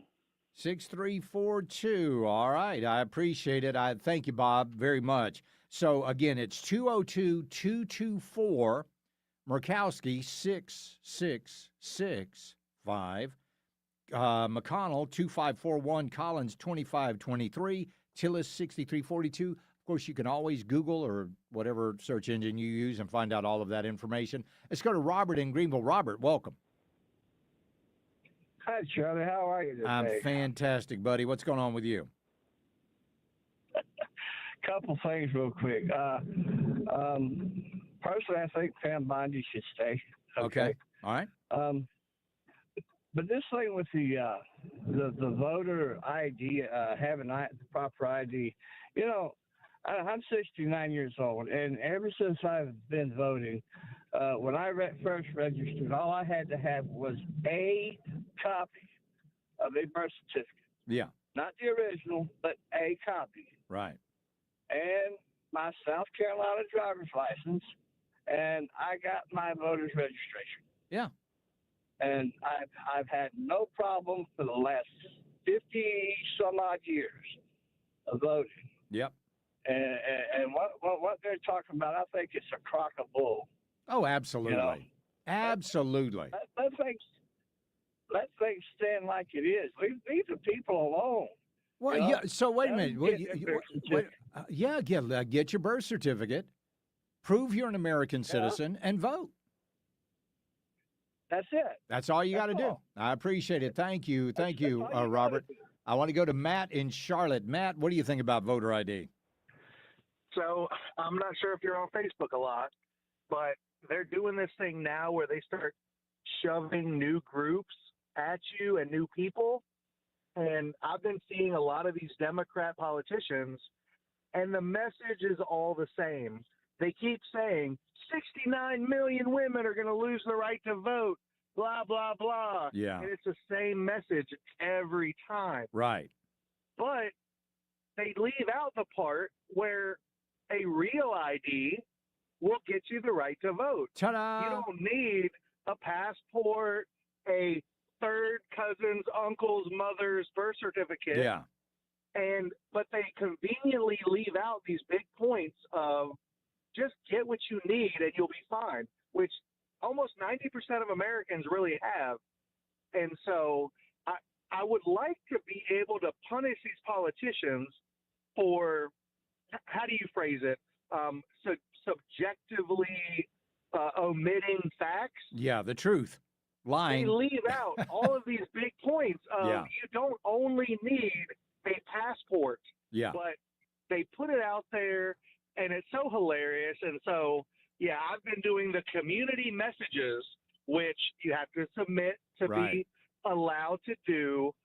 But, yeah, it's just the Democrats are doing everything they can to keep illegal immigrants voting Yep. because they know that's the only way they can keep it up. You're right about that. You're right about that, Matt. I appreciate it. Speaking of illegal aliens voting and illegal votes, Arizona might be getting the Fulton County treatment. We'll talk about that coming up next. It's the Charlie James Show. News Talk 98.9 WORD, the voice of the Carolinas. Keeping Carolina conservative. It's the Charlie James Show. News Talk 98.9 WORD, the voice of the Carolinas.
or call.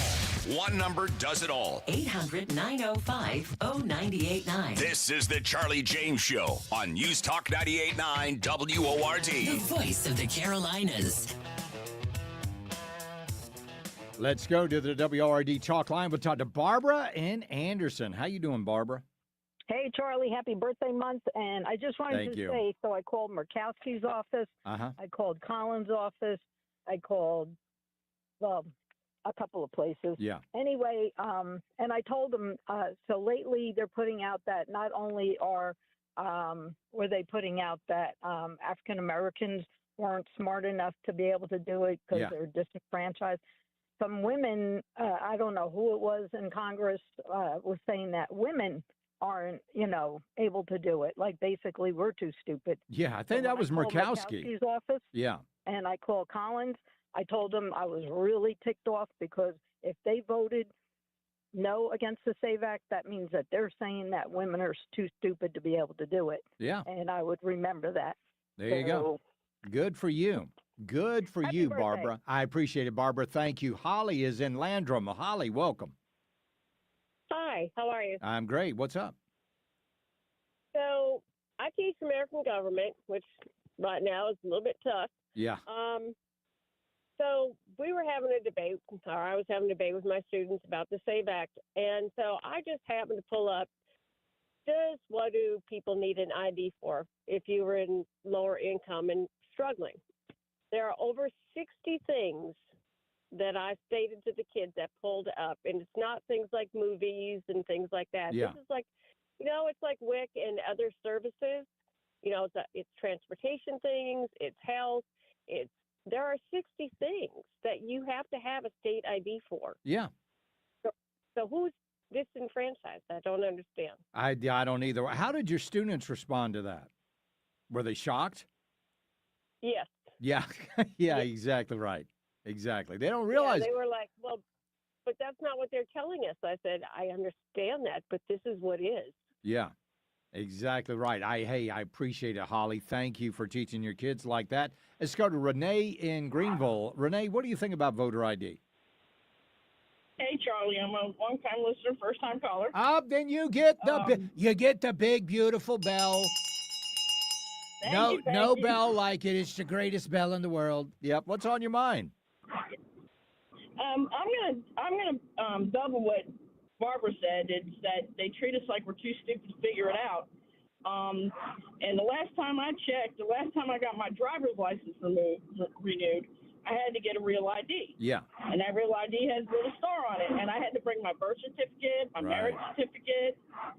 So I don't understand why they are making it sound like it's so difficult, and that these left women are sitting there pulling their hairs out going, we're going to lose our rights. They're trying to make us lose our rights if you've been married or been divorced. Yeah. And I can't figure out why they are acting like we are too stupid to figure it out. If you are too stupid to figure it out, then you shouldn't be voting. You're exactly right, Renee. I appreciate it. But see, it's not about women voting. It's about illegal alien voting. It's about improper voting. In Maricopa County in Arizona, which, by the way, I have a sneaking suspicion they're going to be raided very soon, just like happened in Fulton County. There were 420,987 failed ballot envelope signatures verification in the 2020 election. 420,987 improper votes in Maricopa County. Not to mention what all we found out was going on in Fulton County, Georgia. Now they need to probably look at DeKalb County as well over there. Because remember, Trump only lost by 11,000 votes. So we'll see what happens. When we get back, we'll talk about Pam Bondi, the Department of Justice, and we'll do it with Mark Lynch, who is running for Senate here in South Carolina. It's the Charlie James Show. News Talk 98.9 WORD, the voice of the Carolinas. Hey, it's Tara. I do the homework and give you the facts every morning starting at 6 on The Tara Show, only on News Talk 98.9 WORD, the voice of the Carolinas.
Charlie Speaks. You listen on your time. Get the show on demand. Text podcast to 800-905-0989. The Charlie James Show on News Talk 98.9 WORD. The voice of the Carolinas.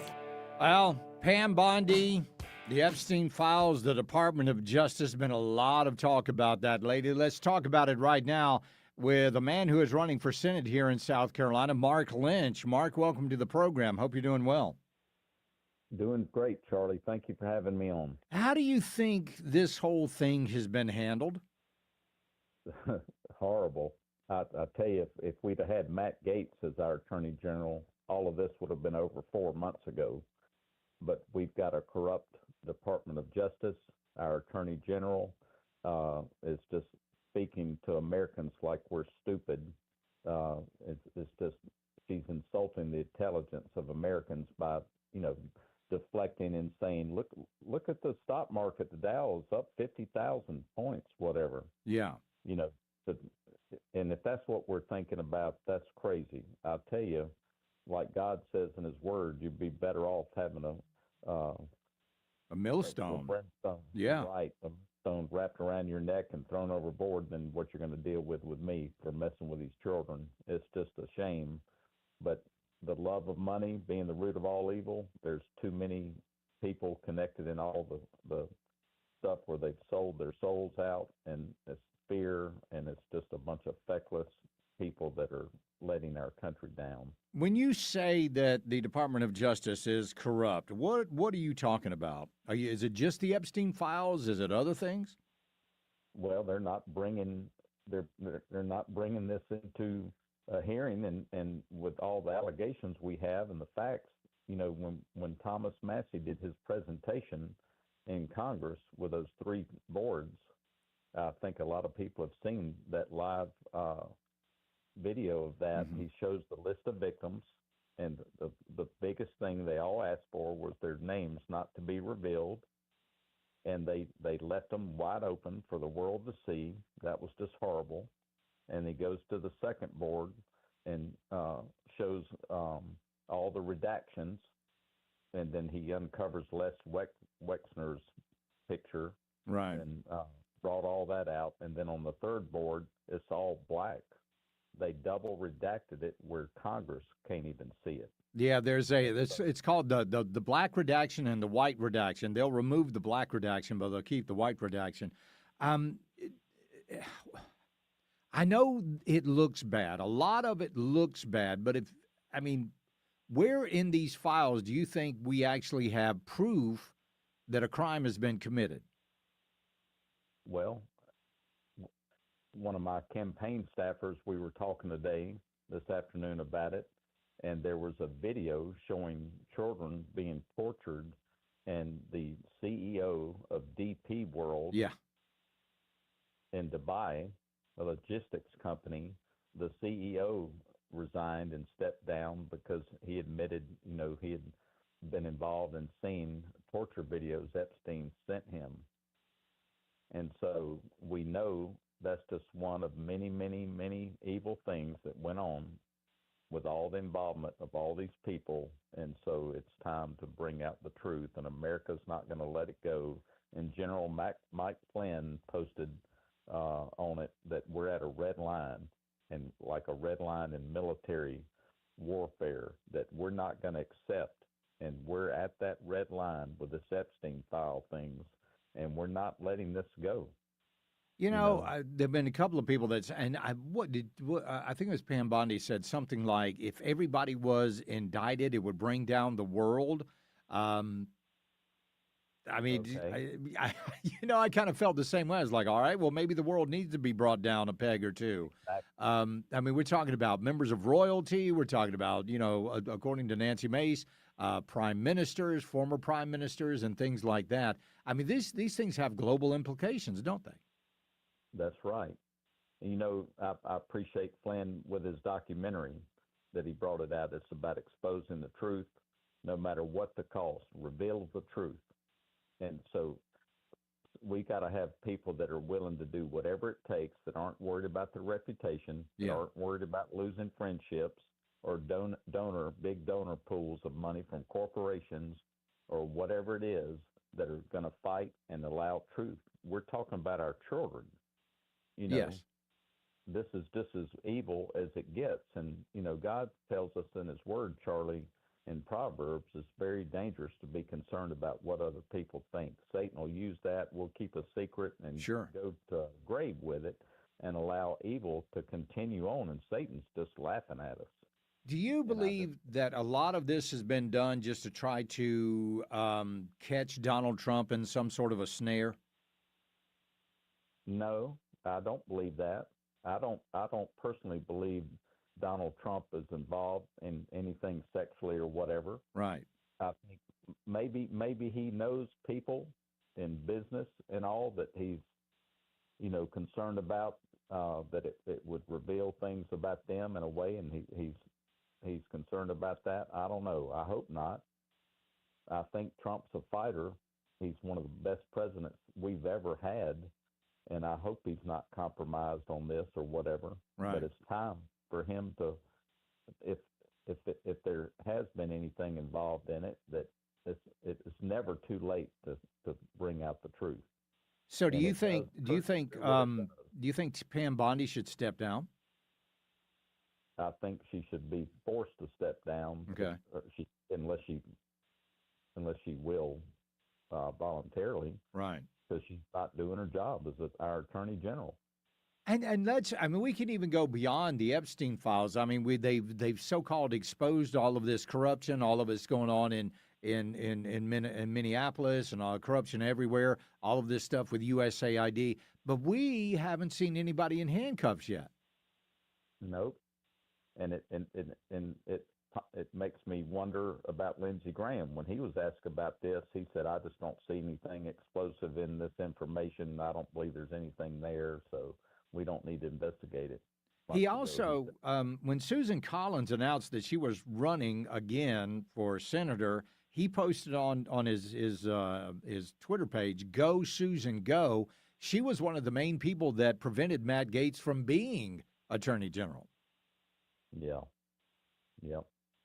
So what does that tell you? Yeah, would you have a good idea of somebody that you would like to see as attorney general in place of Pam Bondi? I think Matt Gaetz. Yeah, bring him up again? Yes, sir. Well, we will see. He'll fight like he did, you know, for the Speaker of the House, and he'll hold the line on it. Absolutely. I think so, too. Well, we'll see how all of this washes out. Mark Lynch running against Lindsey Graham for the Senate. We appreciate you calling in this afternoon. Thank you. Thank you. Take care. We'll be right back. It's the Charlie James Show. News Talk 98.9 WORD, the voice of the Carolinas. Grit, truth, and a whole lot of common sense. It's the Charlie James Show on News Talk 98.9 WORD, the voice of the Carolinas.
Type your message on the Common Sense Retirement Planning text line. 800-905-0989. This is the Charlie James Show on News Talk 98.9 WORD. The voice of the Carolinas. All right, we are aware that we have lost our on-air signal, but we are still streaming. We are still on all of the apps, the Odyssey app, also on iHeart Radio app. And, of course, we're streaming on Facebook, on YouTube, on X, and on Instagram. I still do not know why my streaming feed is not popping up. Is it on X right now? Is that my website? Yeah, it is. How about that? So that's good. I'm looking good. Thank you, JJ. I appreciate that. Okay, well, we got some big breaking news, ladies and gentlemen, with much respect to the great Rush Limbaugh. Diddle up, diddle up, diddle up, diddle up, diddle up. Breaking news here, ladies and gentlemen. Susan Collins has now saying that she is backing the Save America Act, meaning that Republicans will now have 51 votes in the Senate, including J.D. Vance. Let's take a listen to this real quick. Now that the Save America Act has passed the House, can we count on you to support it in the Senate? I'm looking at it. The House made some significant changes. For example, you would not have to prove citizenship every time you vote. That's a good change.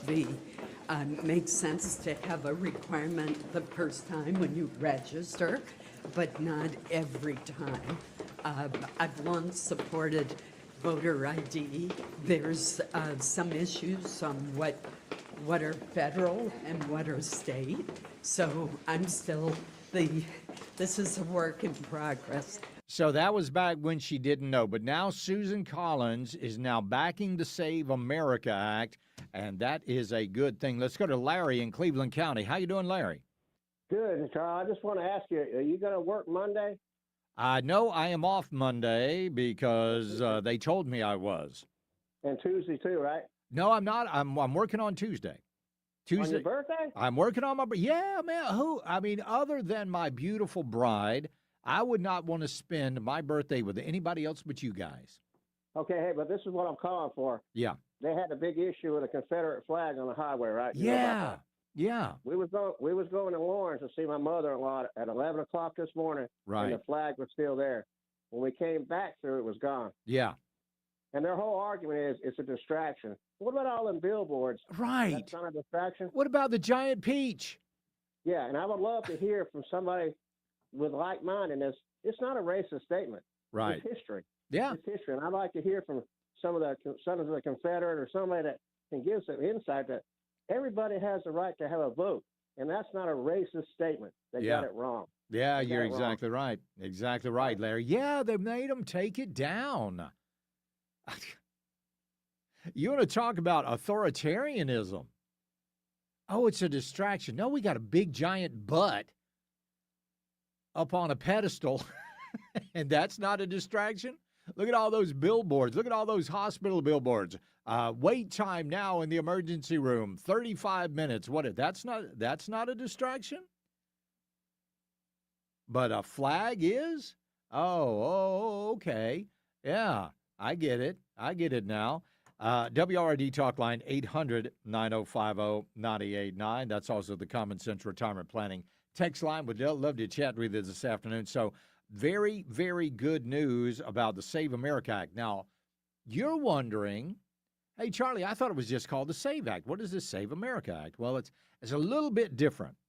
Now, the version that the House sent over required ID, proof of citizenship.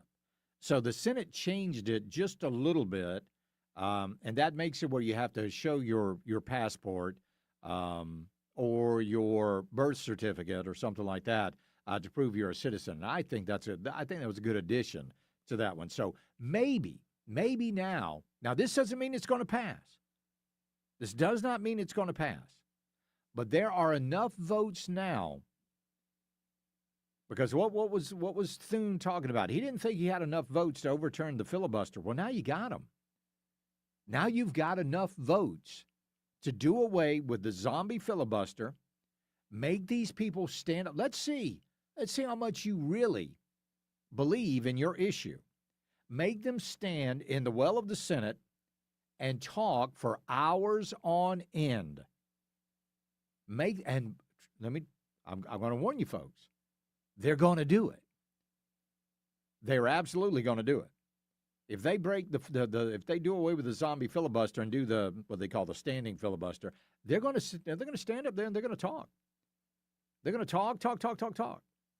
But once that talk is over, then it's going to be time to vote. And maybe this is like the closest we have ever been to actually securing our elections here in this country. This is the closest we've ever been since we found out that all of this, all this shenanigans back in 2016 with Arctic frost, all that mess that happened in 2020, all of that stuff. Found out that all of these illegal aliens were voting. And then just to be able to have to prove that you're an American citizen to be able to register to vote. Now, this doesn't really affect you and me because we're already registered and we've got our IDs. But if you haven't registered to vote, then you got to prove you're an American citizen.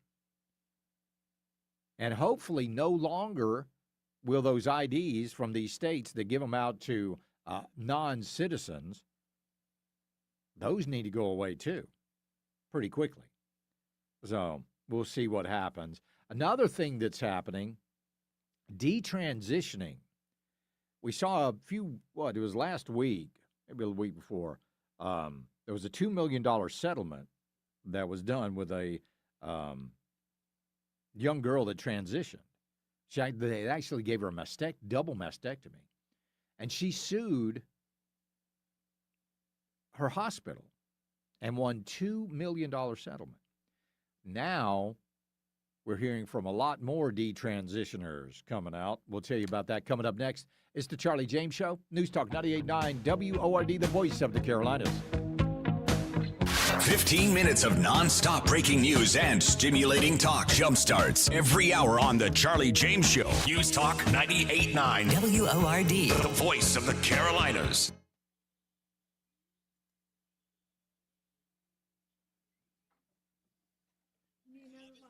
Yes, I do. Thank you very much.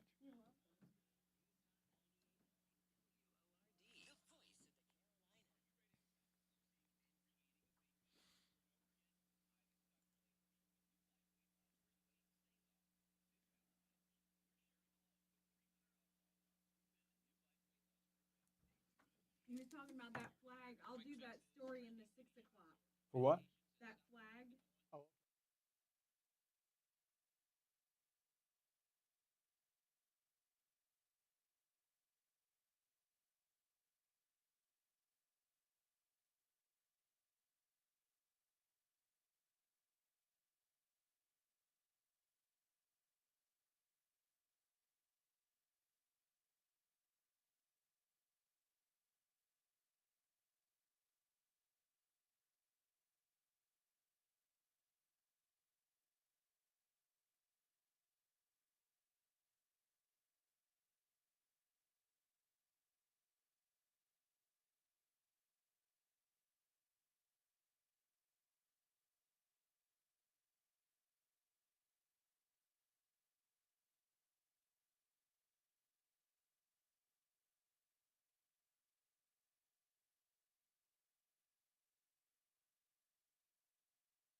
Hey, Charlie. Let's talk. It's the right talk. Charlie. Welcome. This is the Charlie James Show. Now we're talking. News Talk 98.9. WORD. The voice of the Carolinas. And welcome back to the program. Let's go to Lucas in Piedmont. Lucas, how you doing? Hey, Charlie, I'm doing all right. You got to tell JJ to stop kicking some wires and cords around the studio or something. He unplugged something. I don't know why we're on the. You know, he was in the control room in there, and he said, "What does this do?" And he pulled a wire out of the. I don't know. I got to train that guy better. Do? Or hey, where does this cord go? You know. Yeah, exactly. We know how that all works out. What's up, man? So I wanted to call in before the station went down because you had played that clip about Abby Phillips and Scott Jennings trying to get a word in, and it always seems quite commonplace, whether it's CNN or MSN, DNC, whatever they want to call it. Whenever a conservative tries to speak and lay out some of the facts, Abby and the host and the crew will always gang up and interrupt and try to flood the airwaves so that way words cannot be heard. But whenever it's the other way, they're like, hey, hold on, be respectful and give this person a moment, get all their words out, and then we can respond. And then of course, they never let a response actually happen. But of course, they were discussing the voter ID thing and how it's Jim Crow 2.0. It's going to disenfranchise voters because apparently they think people are, not capable of going out to actually get, copies of their birth certificate or something to show and prove that they are, actual citizens. Yeah. But this is the same party that, 5-6 years ago demanded that everybody show a COVID ID card to get into a location. They always set up meetings and town halls, and guess what? You have to have an ID to show up into those events to meet your senator or your representative or someone on the DNC side. Yeah. How hypocritical is it that they're requiring all this, but apparently it's such a burden for anybody to have an ID to go and vote one time of the year. Yeah. That's it. Every 2 years, every 4 years, however these elections. We know, Lucas, that they're the royalty of hypocrisy. Oh, absolutely. They absolutely, and I appreciate your call, buddy. I want to give you a perfect example. Over at CNN, they've been talking about these Epstein files, and they've been talking about the children and all the children and the children this and the children and all these children and the trafficking of children and children and children. And then Linda Moynihan, she brought up that I think it was yesterday or the day before, Tom Homan announced that they found over 3,000, in fact, it was over 3,400 missing children in Minneapolis. Now, these were the kids that came across our border under the Biden administration. They found 3,400 of them. Lisa Moynihan pointed that out. I want you to listen to what Abby Phillips said. I know Tom Homan has been big on this lost children thing. Excuse me? This lost children thing? Hey, they just found that lost children thing. Yeah, let's not worry about that. Yeah, just that lost children thing. It's no big deal. What hypocrites. Absolutely unbelievable. I want to go to Phil in Taylor's. Phil, welcome. Hey, Charlie. I just wanted to comment. I'm frustrated too that all these files are coming out and everybody's saying this and that, and why aren't people in handcuffs? And I just think our judicial system. You look at Letitia James, you look at James Comey, you look at all these things, all these other people that you get indicted or to get charges, and with the people that try to get like Senator Kelly to go against Pete Hegseth, and just got these rogue judges. Right. And until the judicial system, until we can control the Senate and the Congress, and they can start impeaching some of these judges, that's their last safety valve. Is this, they're trying to do everything to disrupt Trump's deportations initially. Yeah.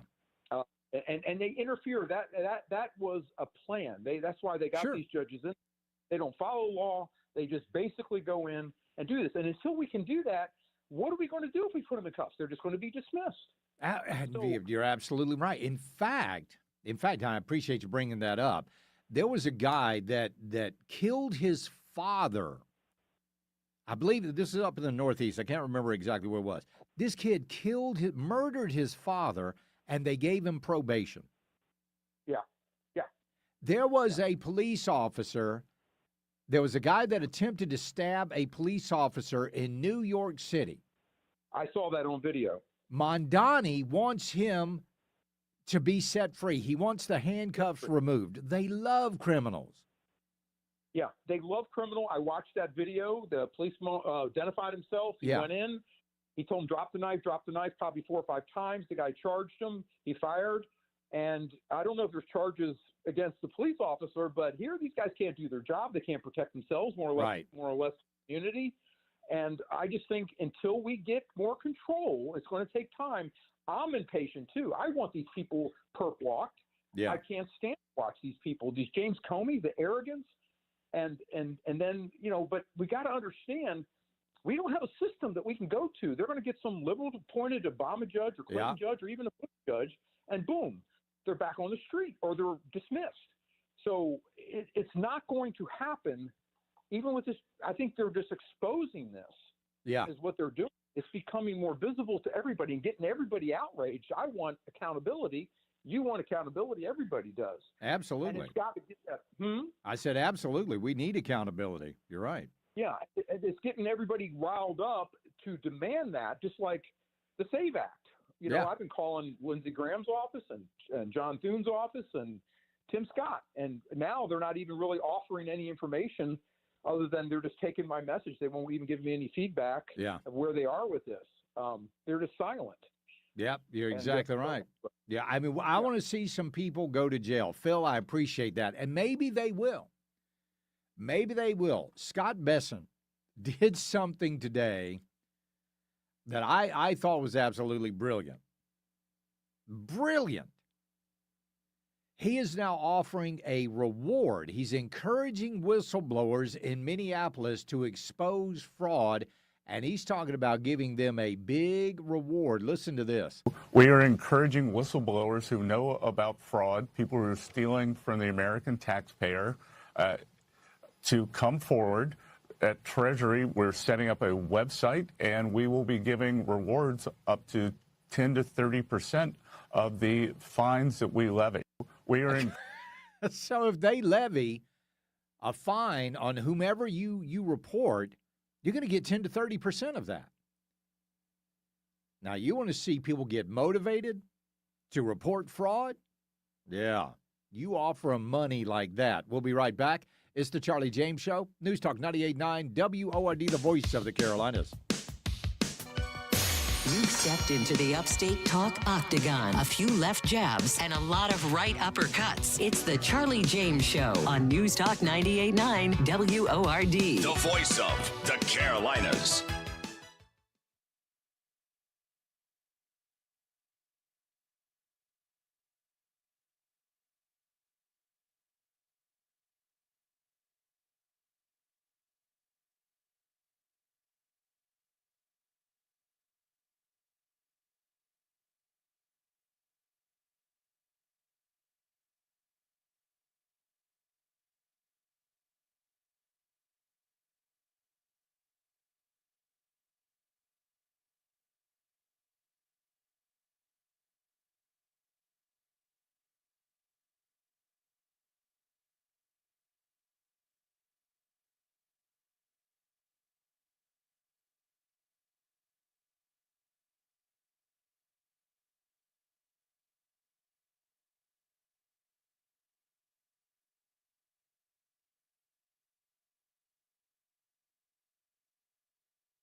Chat with Charlie. 800-905-0989. Save it on your phone. This is the Charlie James Show, only on News Talk 98.9 WORD. The voice of the Carolinas. And I think one of the reasons is... Well, hush. I don't know why that was... let me see here. Who was talking there? Hold on. All right, there we go. All right, when I talk with you folks about what's going on with these Epstein files, what I'm doing is when we get all caught up in that rush for justice. I mean, there are people out there that just want if you were mentioned in those files, you should go to jail. Well, that's not the case. Like I told you, there was an eyeglass company here in the upstate. They were mentioned in the Epstein files. Should the owners go to jail? I mean, believe it or not, even the worst person in the world, which that might have been Jeffrey Epstein, they do normal things, and they interact with normal people. And I'll give you the best example of what I'm talking about. Ro Khanna, who is, by the way, going to run for president of the United States, he said this on the floor of the House. I want you to listen to what he said. And we learned that 70 to 80% of the files are still redacted. In fact, there were 6 wealthy, powerful men that the DOJ hid for no apparent reason. When Congressman Massey and I pointed this out to the Department of Justice, they acknowledged their mistake, and now they have revealed the identity of these 6 powerful men. These men are Salvatore Navora, Zorab Mikaladze, Leopig Leonor, Nicola Caputa, Sultan Ahmed bin Sulayem, CEO of Dubai Ports World, and billionaire businessman Leslie Wexner, who was labeled as a co-conspirator by the FBI. Okay. There was a reason that some of those names were redacted. Because some of those, the 4 out of those 6, except for the last 2, the other 4 were just random people that were selected for an FBI photo lineup. They had no connection with Epstein. They're like, hey, you, come here. Yeah, I want you to be in a photo lineup. Come here. Yeah. And they put them out. Which one of these committed the crime? Number 3. All right, everybody else can go. Those people were completely innocent of anything. But there's, I mean, just imagine that. You come out there, try to do your due diligence, trying to be a good citizen, try to go in a photo lineup. And next thing you know, Ro Khanna is reading your name on the House floor as some sort of a Epstein pervert. That's what I'm talking about, is running. When we run headlong and we're looking for justice, we cannot overlook justice. Justice for the innocent people out there that had nothing to do with this guy. So let's not, when Nancy Mace, she's out there and she's giving that speech and she's naming names and all of that stuff. All right, you name the names. Now name the crime. Tell us what crime they committed. Again, I mean, the innocent get justice too. WRD Talk Line 800-9050-989. That's also the Common Sense Retirement Planning text line. Do you remember when the Democrats said this? I really doubt that we're going to see an inflationary cycle. It will have a temporary or transitory impact. The faster than expected increase in some of those prices is actually a good sign. The overwhelming consensus is going to pop up a little bit and then go back down. No one's talking about this great, This is something that will settle down. Transitory. Most of the price increases we've seen were expected and are expected to be temporary. It's highly unlikely that it's going to be long-term inflation that's going to get out of hand. I don't know anybody who's worried about inflation. Over the last couple of months, we actually saw it trended downward. President Biden's chief of staff, Ron Klain, enthusiastically retweeted an economist who had said in part most of the economic problems we're facing, inflation, supply chains, et cetera, are high-class problems. Well, the number one thing that the president can do is help get COVID under control. That we know is the root cause of inflation. Yeah, but it wasn't, was it? It wasn't. One of the big things that contributed to inflation was the so-called Inflation Reduction Act that Joe Biden implemented when he was so-called president of the United States, probably by the auto pen. Well, we got some inflation news today, ladies and gentlemen. Well, Kate, look, this is some encouraging news on the cost of living, right? Inflation took a big step in the right direction to start the year off. So consumer prices up by 2.4% year over year. That is an improvement from 2.7% in December that beat expectations, which were for 2.5%. In fact, this is a new 8-month low for annual inflation, month over month. Prices up by 0.2%. Also a step in the right direction, also beating expectation. Now, yeah, that's right. Also beating expectations. So comparing inflation under Joe Biden to Trump, overall inflation under Joe Biden was 4.3%. Trump, 1.6%. Grocery prices, Biden, 3.8% inflation. Trump, 1.4%. Gas prices, Biden, plus 24.4%. Under Trump, down 5.4%. It was never going to be transitory under Biden. It was never going to be transitory under Kamala Harris. If that woman was still president, we would still have runaway inflation. 100%. No doubt. So, yes, in November, we made the right choice. We made the right choice. And people showed up. 312 electoral votes, won the popular vote, and now we are reaping the rewards for it, and it's just going to get better. It's going to keep on getting better. If the Senate will do away with that dang filibuster and allow President Trump's initiatives to move forward, let's do it on every single one of them. Now, Susan Collins, I told you a minute ago, Susan Collins has said that she is now for the Save America Act. That gives us 50 Republicans plus J.D. Vance. That's 51. We could do away with the zombie filibuster. Make the Democrats stand in the Senate and debate. That's the way it was supposed to be. Make them debate. Make them talk until veins pop out of their faces.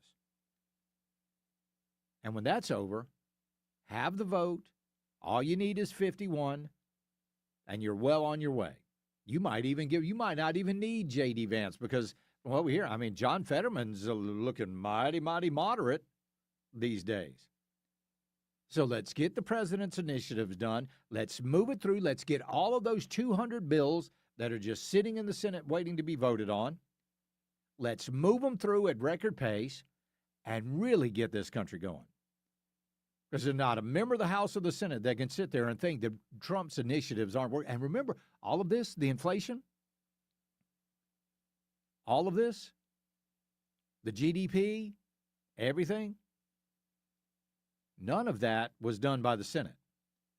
All of that was Donald Trump and his administration. We'll be right back. It's the Charlie James Show. News Talk 98.9 WORD, the voice of the Carolinas.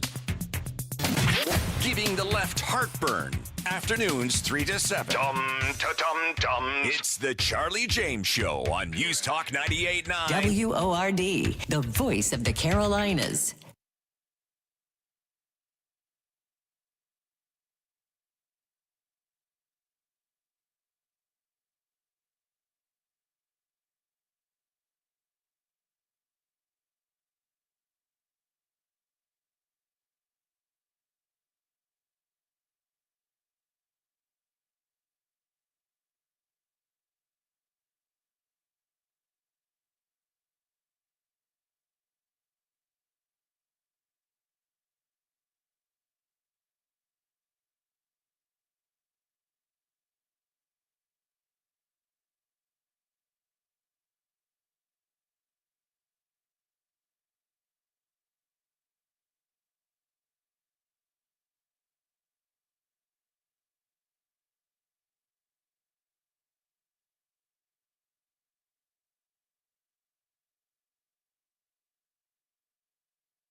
clear.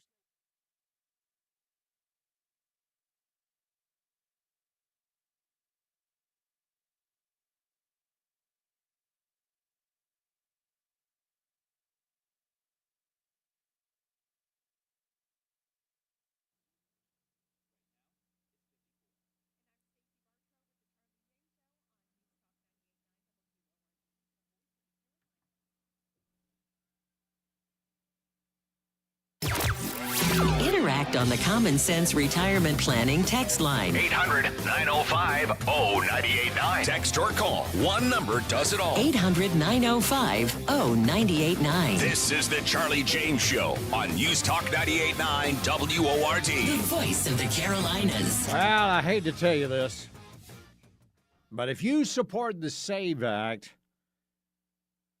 you're racist. I know. You didn't think you were. Here you are going along your life every day, leaving everybody alone, wanting everybody to leave you alone, being nice to people, holding doors, things like that, saying good morning, how you doing, how's it going?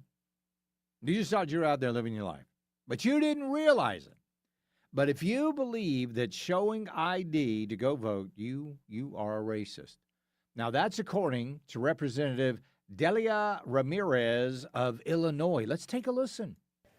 Look, as I hear my colleagues on the other side of the aisle, what I hear is the same racist, misogynistic trash, different decade. Republicans are invoking historical policies intended, let's be clear, to disenfranchise Americans, especially working people, women, students, indigenous people, and anyone who can't afford the burdens of a new bill. The Save America Act is yet another Republican attempt to intimidate and suppress the votes of anyone who threatens their extremist white supremacist agenda. You're a white supremacist because you think people ought to have an ID to vote. You got to have an ID to do everything. Is that racist? So, if you go to the liquor store and they ask you to show your ID, is that racist? If you go to cash a check at a bank and they ask for your ID, is that racist? If you go to buy cigarettes, is that racist if they ask for ID? No, of course not. This is all such liberal BS. You have to have an ID to live. And I'm telling you, I'm going to surprise these people. Most people, the vast majority of people in this country have an ID. I want somebody out there right now. If you know somebody without an ID, somebody that does not have identification, you just let me know. Just go over on the text line, 800-905-0989, and say, Charlie, I know somebody that doesn't have an ID. But then again, well, you got to have one. It's not whether, JJ's whispering in my ear, but, I mean, it's not, you got to have one. But why don't they want it? Why would you not want an ID? Is something else happening in your life that you don't want to be identified? I'm running, JJ said, running from child support. Maybe so. I don't know. But you let me know. So, again, we are aware that we are off the air on the over-the-air signal, but I still want to know, anybody out there knows somebody without an ID? No, you don't. No, you don't. If they got a bank account, they've got an ID. If they've got a car, they've got an ID. If they've got a home, they've got an ID. If they go to the doctor, they've got an ID. For the most part. Now, I know some people can go in and use the emergency room. Oh, I got to go back now, and they take you right back. But still, if you get prescription drugs, you got to have an ID. These are just things in life, and they're acting like it's some incredibly difficult thing to do. It isn't. Now, what another little thing that the Democrats have said is that you having to go pay money for an ID, okay, hold on. Here's what's going to happen.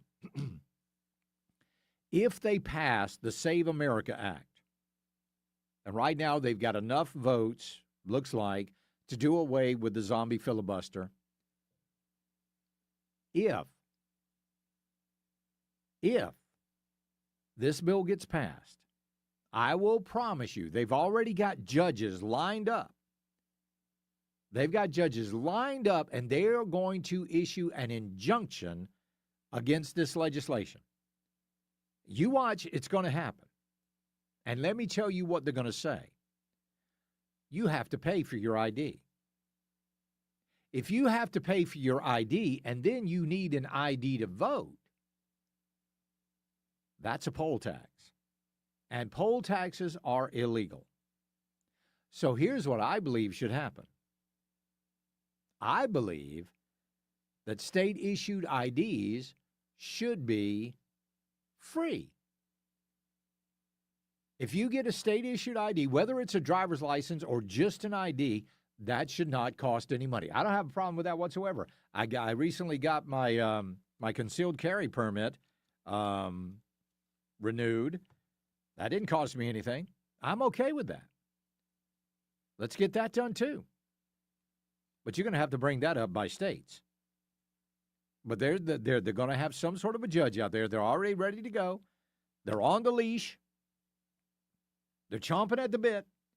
As soon as this legislation is passed, they're going to file that injunction, and we'll see what happens with that. And then hopefully it'll go directly to the Supreme Court, and they won't drag their feet. Now, that woman that was just talking, Delia Ramirez, her mother came here illegally while she was pregnant with Representative Ramirez.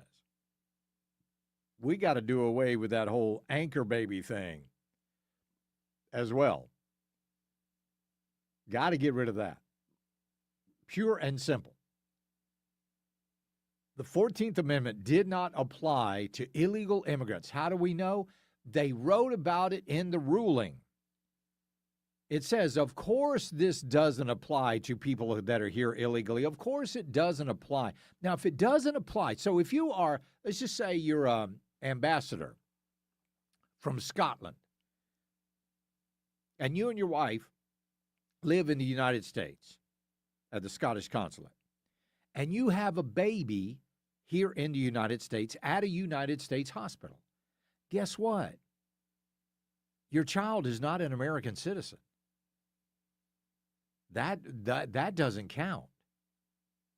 But if you come here illegally, now they want you to think, oh, the 14th Amendment kicks in and you're an American citizen. Just not the way it was written. We'll be right back. It's the Charlie James Show. News Talk 98.9 WORD, the voice of the Carolinas. 15 minutes of breaking news and stimulating talk begins every hour, every afternoon on The Charlie James Show. News Talk 98.9 WORD, the voice of the Carolinas.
Charlie Speaks. You listen on your time. Get the show on demand. Text podcast to 800-905-0989. The Charlie James Show on News Talk 98.9 WORD. The voice of the Carolinas. Well, the texter is right.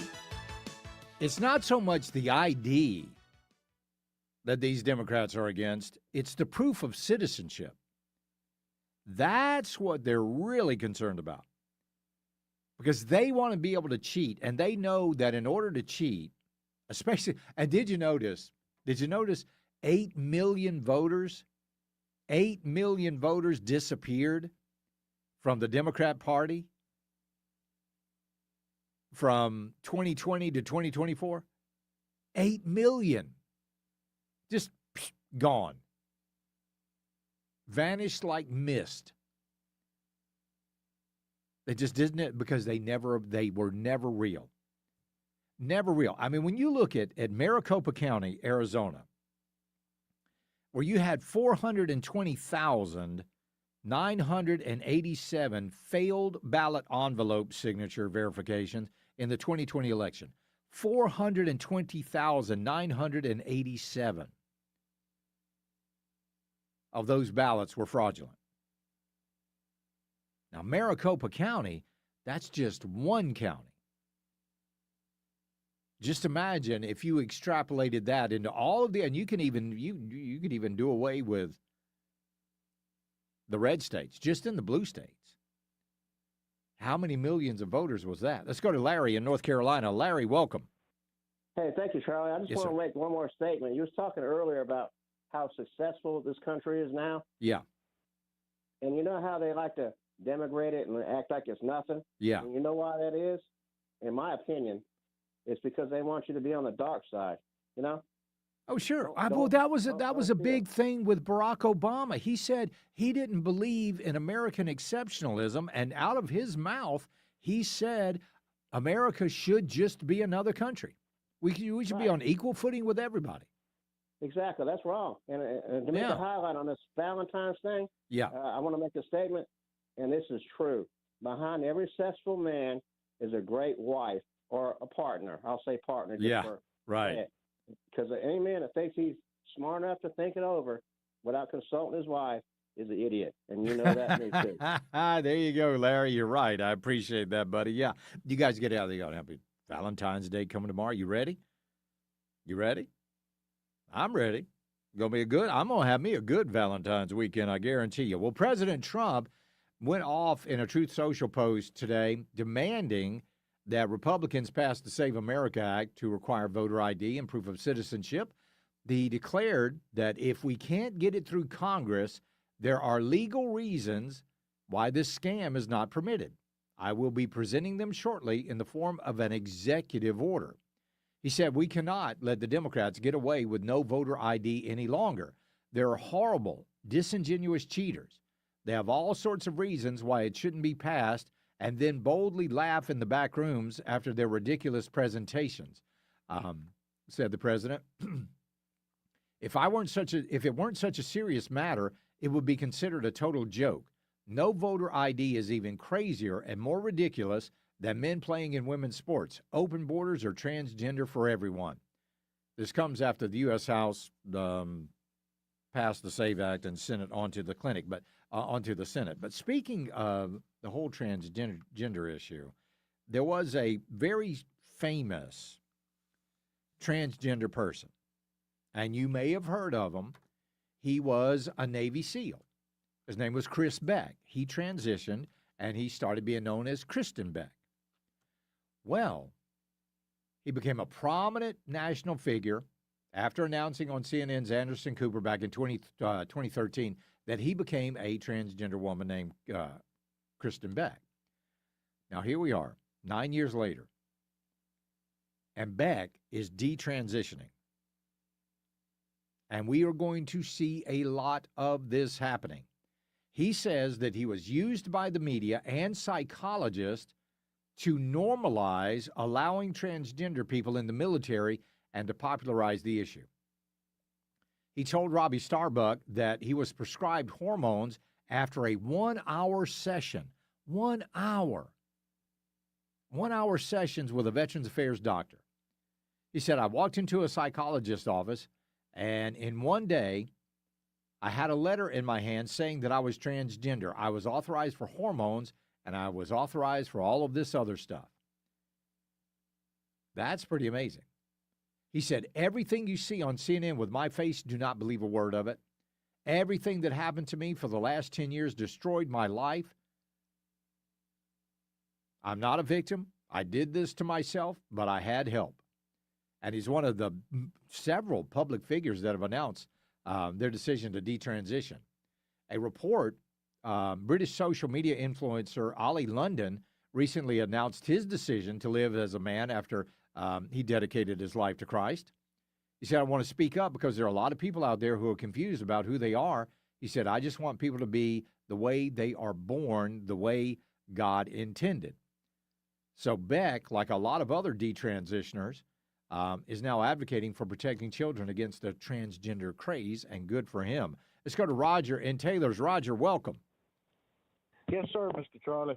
Yesterday you played that clip, and I wish you could like repost that on X. Yeah. Of all these white people talking about black people being able to not get IDs. Yeah. That got me fired up yesterday. That they are so racist. Yeah. And to hear them, and that needs to be spread online. But I believe as far as the people not having IDs, it would probably be less than 0.001%. Probably. Everybody has ID. Sure. Absolutely. They do. I just said, I asked people to text me, if you know anybody without an ID, text me. And nobody did. No, everybody's got ID. Well, other than, and they still have them, like my father-in-law, he got where he couldn't drive anymore. Yeah. But he still had his old license. Sure. And you can get an ID that's not a driver's license. You can do that. So, all right, Roger, I appreciate it, buddy. Thank you very much. You have a wonderful weekend. Happy Valentine's Day to you. So here's what you guys need to do. You need to go ahead and plan for tomorrow to be very romantic. All right? That's what I'm planning. I already got I gave my wife some ideas about Valentine's, and we don't really celebrate Valentine's Day, like a big thing. But I always do a little something because she deserves it. She's very special, very, very special. So we're going to celebrate a little Valentine's Day tomorrow. Looking forward to that. And then we will be off on Monday, and I will be back on Tuesday, and it will be my birthday, and I expect cake from everybody. All right, y'all have a lovely, lovely evening. As always, you're an absolute pleasure and a joy. God bless. Buckle up. Bye, y'all.